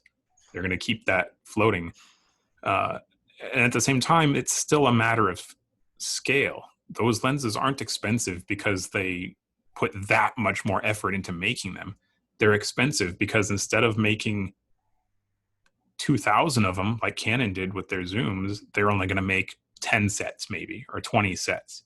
So taking all of the development costs and having it on a much smaller scale of lenses to spread out, to amortize, that it just drives the cost up. There's no way around that. And then as a follow-up, after testing all these lenses, what characteristics of the higher end sets justified their price differences? Or is it simply about availability? I'll let the other guys answer that, but real quick, I'll say that part of the test that you can't really, as far as the ultimate lens tests go, all three of them, it's strictly image. None of what we produced and shared with everybody incorporated the feel of the focus, the range of how easy or difficult it was to achieve focus. You know, Kyle knows firsthand all these. That some of them were easier to use than others, and that can't really be translated. So some of the high-end lenses are going to be an absolute dream on set. Your AC is going to love you. Others were a challenge, to say the least. And so, you know, I will be the first to admit, you know, Mark just showed that FD that was cine-modded. There's no comparison. If I had a choice between the TLS rehoused FDs and an FD that I modded with just a focus gear, no contest. I'm going with that fully rehoused one because the mechanics are worlds better. And one of the reasons that we, for the website where the lens test lives, there's of course the quad player. There's a lot of information there, but each lens set has its own page. And in that we have some more subjective testimonials from a range of people. Because of what Matt just said, this is image only. You don't get all the quirks. In our anamorphic test, we had this 1950 set of auto panatars that, you know, they're giant. They have a poor close focus. The aperture is adjusted by like jamming a screwdriver into it was like, oh my God, is this okay what we're doing right now? Gorgeous lenses, one of the most beautiful image, but usability is a factor, you know, and how small something is. Can you put it on a gimbal? Or, you know, there are like the signature primes, the Cook S7s, there they are. The Supreme. Oh God. There are sets of lenses where every lens, and most of the rehousing places, they put the focus and iris gears in the same place, but you look at signature primes, they're all the same length. They're almost the same weight. And, you know, for balancing a steady cam, for how much room you have to space your follow focus motors. I mean, I love these Pancros, but it's hard to get a motor here, and a matte box on this tiny little lens. And, you know, the super expensive cameras, lenses, they're a dream to work with on set. They really make everyone's job easier, and the image quality is there, and they all have the same maximum aperture, and the characteristics are really true from lens to lens. So, you know, there are things you have to sacrifice when you're maybe going for a funky vintage lens or rehoused lens, and a lot of those things are just not there with the super expensive. I think the super expensive is always going to have a market, and a rental house like Panavision or Kesslo, you know, can afford to have some of these uber expensive lenses because they have the clients that are going to rent them. So there's always going to be a market for them. But what's most exciting now is that there are a range, that there are different values, that there are, you know, for different budgets, and the quality is there at almost every budget. And, you know, you're always going to have all of those budgets, and you're going to need a product for all of those budgets. So I think there's room for everybody. You're just going to probably have more and more affordable options. And then the big names are going to always have their most high-end versions available, because they're the only ones that can do it. And it goes back to our, you know, one of our biggest points about this lens test, which is we did a lot of work for you, right? But at the end of the day, you should still do your own tests. You know, just try to get your hands on some of these lenses from a rental house, from Mark, from whomever, and test them out, because like Matt said, like the mechanics of it is like probably like the one really important thing that we can't really grade or reveal to everyone through the test. And like I'm just looking at the photos from like our anamorphic lens test.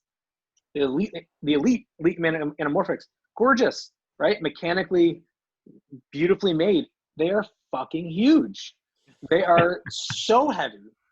And it's like, you don't know that when you're watching. I mean, you look at the photo, and I guess we probably should have put like a little like $1 bill or something for scale in the photos so that people understand how big these are. You can look at the specs and it tells you the weight and whatnot, but versus like the Kawas, you know, or even like the Tadeos, which are like a little more smaller and compact, but they got a little more funk and flavor to their style. So yeah, it's definitely something that like isn't really, I guess, covered. And so all the more reason to get your hands on these lenses and test them out. Can you put them on a gimbal? What are you mounting them on anything else? Are you handheld the whole time? Like that's something that I think physically you have to be there with the lenses to really make that determination. I also like seeing that comparison of the FD different housing. Yeah. In a lot of cases, in a lot of indie filmmaking kind of stuff, like if you're doing stuff in that like French New Wave style where it's like, hey, I got 2 actors and I just have a camera and I want a lens, having a focus throw this far is helpful if you're pulling your own focus and you're not doing a 360 rotation. You know, it's options. Great point. Yeah, that goes back to the point. I think Kyle said it first, that I try to drive home as much as I can these days is there's no bad lenses. There's only different lenses for different jobs. And to think that, you know, if you took some major motion picture with a top end DP, you know, ASC level, whatever, and they shot that project on master primes, we'll say, whatever his lens was, super high end lenses. If you secretly swapped out those lenses with like Rokinon Zines, it's still going to be an amazing picture. It's not like all of a sudden they couldn't achieve anything. Right. Right. You know, it's I'm trying to think of a good example and it's escaped me. Like what was what's the one Deakins did? 1917.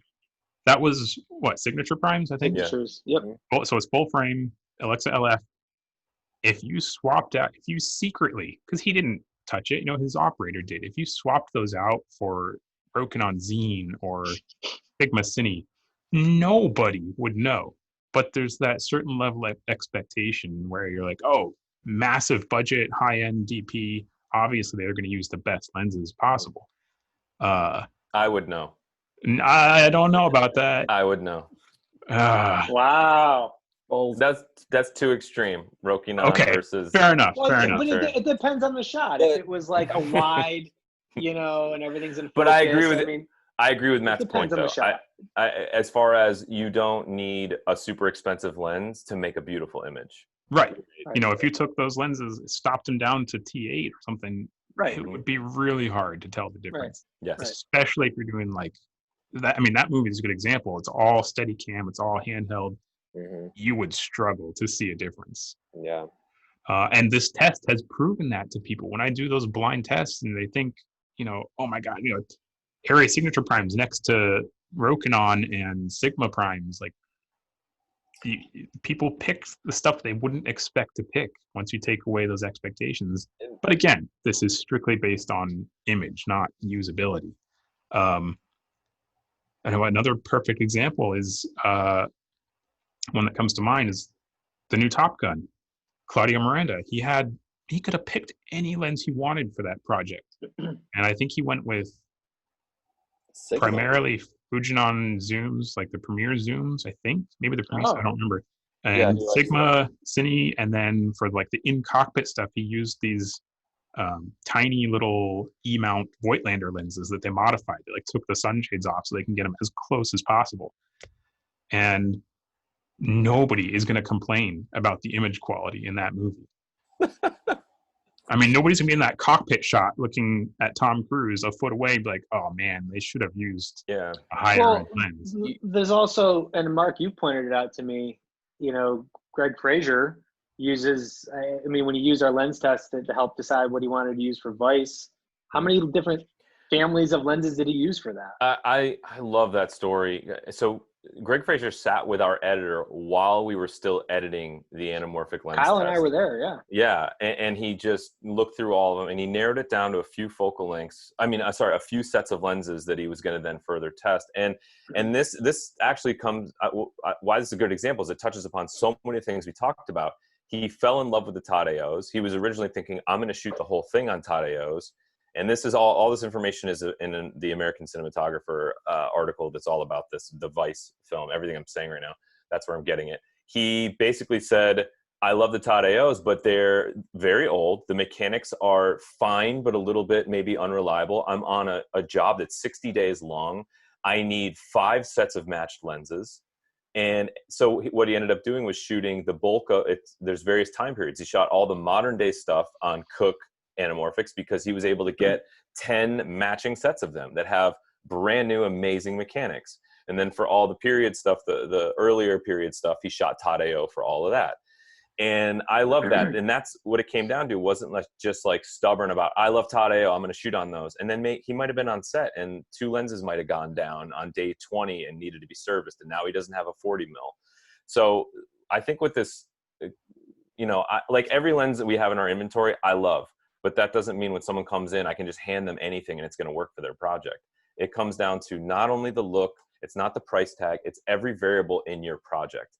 And I don't know how many times someone's been like, man, I love this lens so much, but it's too heavy. Or, I might have to use diopters and I need better close focus. Or, man, I'm pointing my lens toward windows and I need something that deals with that veiling flare better. It comes down to the project. And that's why we have so many options. And that's why it's so great that we have so many options. Because it really comes down to that specific project every time. Yeah, he also used super speeds and ingenues in addition to Cooks and Tadeos, Cook anamorphics and Tadeos. And yeah, no, for sure. And then even in Joker, right? Yeah. How many lenses the lens list from Joker is amazing. It's like 15 different brands, and sometimes just one focal length from it's just a Leica for just 135 Leica, Canon 135, zero optic 58 mil Nikon, a couple of DNA lenses. It's everything. He was just like, I love this lens. Let's put it on the shoot. And I love that. I think there's a lot of talk about matching, and I think if you shoot a whole scene on one lens and then you cut to another scene and shoot on a different spherical lens, and half the people won't even be able to tell you switch brands. New scene, new art department, new time of day, new everything. And I love that. That was a perfect example for that project. He just chose a ton of lenses that he loved, and each one had a purpose. Okay, we got to go really close on a wide angle lens. Let's use that one. And I love that. And he was happy that he had all those options. Yep. Yeah, that bothers me a lot with, you see people all the time, especially influencers, where one of the manufacturers gives them a set of lenses and all of a sudden that's their set. That's all they use on every project. That's not realistic. That's not, I don't think that that's going to help your skill or your craft in any way to say, oh yeah, I love these lenses. That's all I need. That's very narrow-minded. Yeah, it's funny you mention that because I feel, Deakins is known as like the greatest, one of the greatest living cinematographers, and he kind of adheres to that. And I think the way he views the world comes to a different conclusion than I do, where he's like, I want to see things clean. I have good eyesight, so I want to see everything. And also, when you're working with Sam Mendes shooting a World War I movie, you have all the production value that you can see. Whereas, like on an indie set, you're like, I'm not going to hide how that looks over there. I'm not. We don't need to see that. Yeah, exactly. True. Yeah, he's a purist. He doesn't want flares. He wants things clean. He doesn't want any distraction caused by the lens, so that the viewer knows that they're watching a movie. Yeah, that's his theory, which is a choice. I may also be stepping on toes here, but I think some of that has to do with the fact that Arri basically gave them everything, and they're going to use what they have. There's that too. Yeah. They gave him really good stuff. Arri gave us 2 LXLFs. Yeah. And their signature prime. So yep. Hey, good gear. What's up, Deakins? yeah, for sure. No, but for like anyone watching, it's like come to your own personal conclusions, and like then you get your choices. Remember, it's like use your voice. You don't have to be like, oh yeah, it's again best. Like, what is the best? What am I hearing? Right. That is, Right. if there's one biggest takeaway from all of this test, it's that there is no right answer. You use what you like, period. There is no best lens. We didn't rate anything on a scale. It's completely subjective, every single piece of it, except maybe the mechanical part. You know, some of that's it either works or it doesn't work. Right. Yeah, I would implore everyone that uses our test, if you do have a brand that you've stuck to for a long time, it's like having a wider palette of eating food. You travel the world and you try different cultures of food that you haven't had before. And now you start to like all these different things. Try out new lenses, test them out. Have a stronger arsenal to call for certain budgets and styles and whatever situations, so that you're not, stuck on this one brand. I still challenge myself to do that. I still have my bias, towards certain things, and I think this lens test has helped me throughout the 4 years to kind of love everything and kind of like, feeling cultured in terms of lenses, if you want to call it that.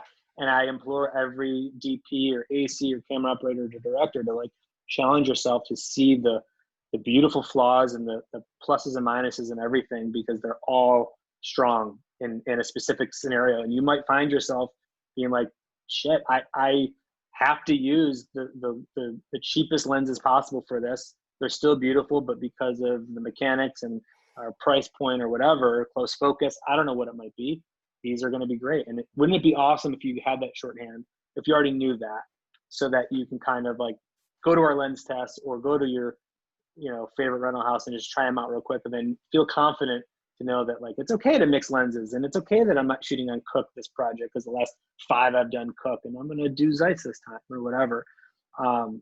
It's okay to broaden your horizon and try out new lenses, because right now it's super exciting time, and it's like Matt and Mark and everyone's saying, it's only going to get more, I think, overwhelming with how many lenses that are going to probably come out, like Matt said, every month. So like, be a part of that, learn, look at the tests, try them out, it'll be okay. Got one more from the audience. How about breakthroughs in cine mechanics?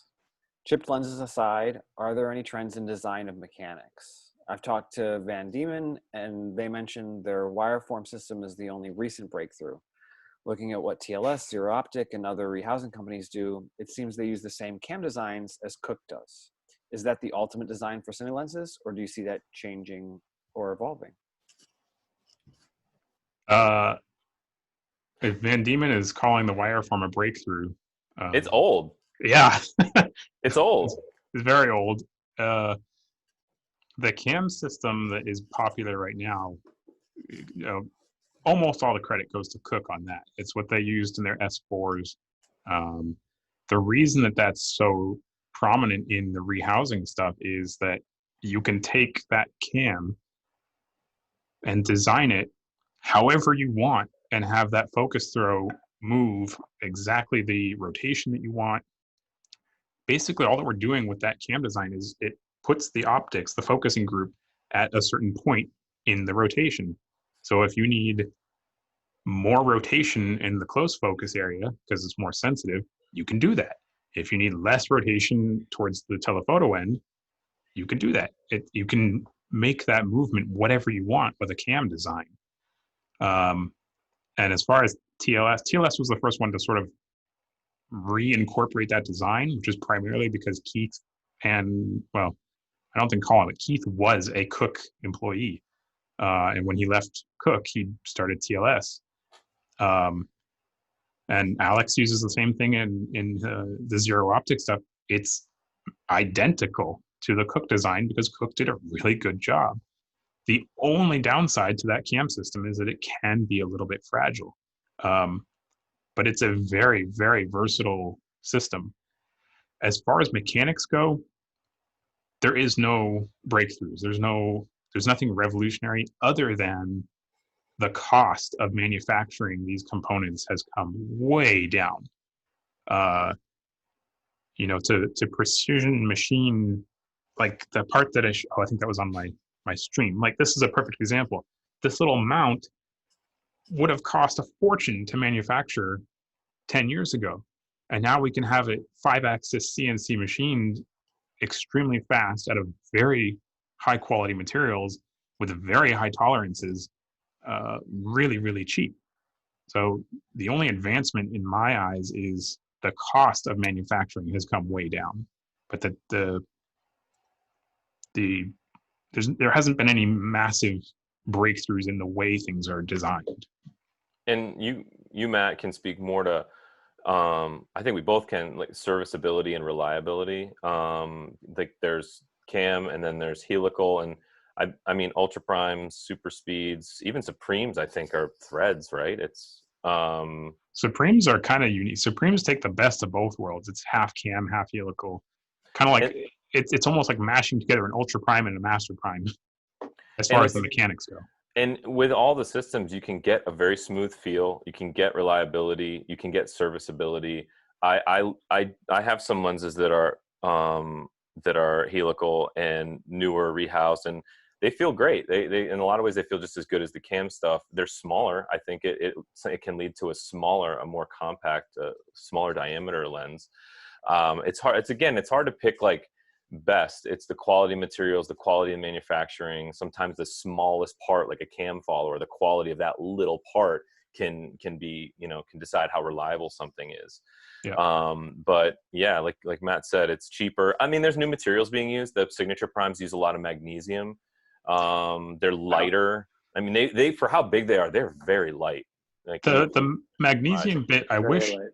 I am looking forward to seeing that more in cinema lenses. It's starting to take off in still lenses more. I just don't like, you can't anodize magnesium. Yeah. And I don't like, and this is strictly selfish, I don't like painted lenses because the barrels wear out, they get chipped and dinged, and there's no way to nicely repair that. You just have to replace an entire piece, which kind of goes against the whole DIY, right to repair. That part bothers me. But if Arri had just made everything internal magnesium and then left the shell a higher quality aluminum, that would have been great. But yeah, Mark's absolutely right. The materials, seeing titanium used more. Everyone always dreams about carbon fiber in lenses. That's not really practical. Carbon fiber is great. It's strong. It's reliable. It's extremely light, but it's not known for its tolerances. There's no way to apply the kind of tolerances we use in lens manufacturing to carbon fiber.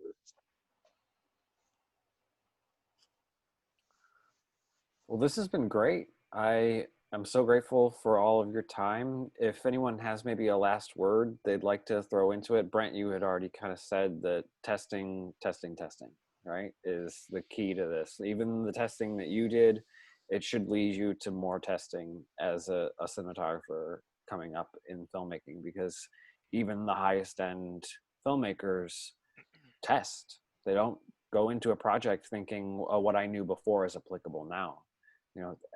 It's more about what's right for this project, not what's best. Right. And it's not just lenses. I mean, test lenses, but test their cameras, test your diffusions, test your lights. If you want to do a certain light setup or whatever, I mean, now's the time. The last thing you want to do as an artist is put yourself in a position where you're on set and you haven't done the research to, find out what the right tools or the right processes are to get you there. And then you're there and then you find out that, I don't know, that your lenses aren't fast enough or they're not wide enough or whatever. Your light fixture is too hot and you should have done LED. I don't know. There's a million variables. I am seeing too often, I think, technology is moving so quickly and everyone's just jumping on the next cool thing. And there's just a lot of like, yeah, I'm going to buy this camera, I'm going to buy this light, and we're just going to go out and shoot and it's going to be great. And though technology has changed and maybe the platform in which we see stuff is quickly evolving, still as an artist first, the process shouldn't change, which is to test first and to previs. I mean, now you can previs on computers, but like storyboarding and like those analog, like old school ways of just like literally covering your ass. And I just can't stress it enough because I'm seeing things are moving quickly and people are just kind of impatient and don't want to do it. So anyways, that's enough of me being a dad. I guess. Yeah, no, last words. I mean, I'm just super stoked that we did this, and Matthew, thank you for having us. And you know, I can't stress it enough how awesome it is to do something like this or any project that I work on, and I'm with friends first and foremost. You know, these are my buddies, and everyone else that isn't here. Jay Holben and Nick, who's our editor for all 3 tests. My God, shout out to Nick, who just like. Sure. So much terabytes of footage, and the dude just plowed through it all and kept it consistent. You know, he was amazing throughout the whole process, and just everyone on set. They're all buddies. They're all amazing friends of ours, and to do something like this with people I love is really special to me. So I'm just excited, and you know, looking forward to doing more cool stuff. Kyle. First of all, I want to say thank you to my immediate friends and collaborators too for having me along for the journey. It's been awesome to be a part of it. And to everybody, all of our vendors that gave stuff and people that came out and day played and, you know, helped us kind of like Matt, like design like how to make this test work. But more specifically to viewers, I would say, we as DPs we're technical artists, so I would say we get very obsessed on how to do things, but I really strongly encourage, and even in film school I was like, yeah, whatever, but why are you doing things? Why make these choices? Like, and you know, I'll also go back to like my cinematography instructor. He was like, you know, always wore like floral button-up shirts, hippie kind of guy, and like the last thing he posted was this like psychedelic picture, and he talked about finding your inner light. We're shaping contrast. So I do implore you, try and find your light, like figure out like what your aesthetic taste is, and like, you know, figure out what your voice is, because and work with collaborators you believe in, because even if you create amazing, beautiful images, it will only ever be as good as the piece that it's attached to. And I feel like most of my progress with my work, some of my best images are on some of my like least favorite artistic works, and no one ever sees it. And some of my not so great work is attached to an amazing emotional piece where you forget you're watching a movie, and like, isn't that what we're all supposed to be doing anyway? So I would say that's my final thought too. As awesome as it is to be on the tech side, to like, you know, also remember like why. Thank you, Kyle. No, it is important to examine the emotional aspect of what you're trying to convey. Mark? Like everyone said, thank you so much for having us. Thank you for helping us get the word out about this lens test. I just hope that I really hope that this has become a tool that's just sort of part of pre-production for people. I hope that we are one of the stops in your pre-production plan.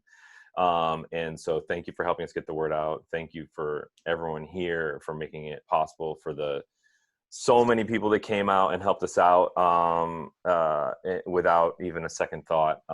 This was a huge amount of work to get this thing done, and it happened because of everyone being so generous with their time. And yeah, I just hope that, I hope, like I've said a couple times, I hope that people can discover new lenses. I hope that they can get over brand names. I hope that this can cut through some of the misinformation out there. I hope that people won't just listen to someone else's opinion and go and test something for themselves.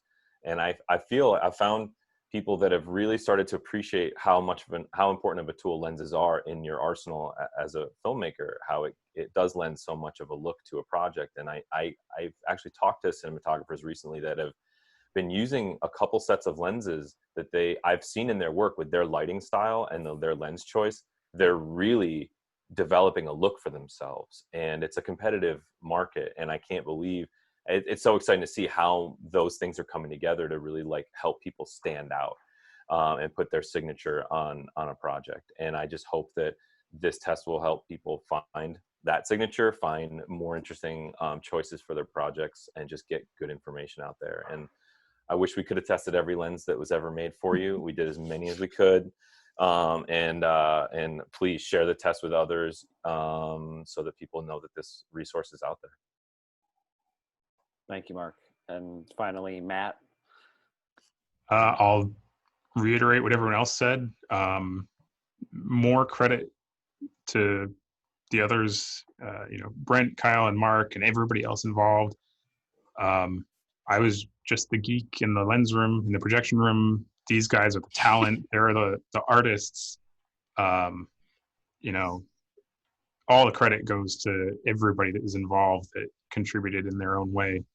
And I will continue to use this tool for a very long time because it's such a fantastic resource. And I implore everybody to use it as that, just like everybody else has said so far. There's absolutely no reason you shouldn't be using this as a tool in pre-production. Explore, test every lens you can personally. Use this as a preliminary tool. And just once again, I'll say there is no bad lens. There's only the right lens for the right job. Amen. Agreed. Thank you all again. I want to send a special thank you to Merlin, who did those slideshows for me. I'm very grateful for his assistance. Awesome. And for Learn Filmmaking, for helping us to promote this, and thanks to all of you for being here. It was an excellent discussion about lenses. I wish that we could continue I'm assuming that most of us could continue this for a prolonged period of time, but eventually it has to end. And thanks everybody for being here. Next week, we're going to talk about women behind the camera. I put the link in the chat a couple times, but keep an eye on Instagram and other social medias about that roundtable discussion. Take care, everyone. Oh, Dave Perry, good. Thanks for being here. Take care, everyone. Be well, stay safe, and we'll see you on the next time around. Thank you. Thank you, guys. Thank you, Bye. Matthew. Thank Good you. seeing you guys. All right. Good to see you. Bye. Bye.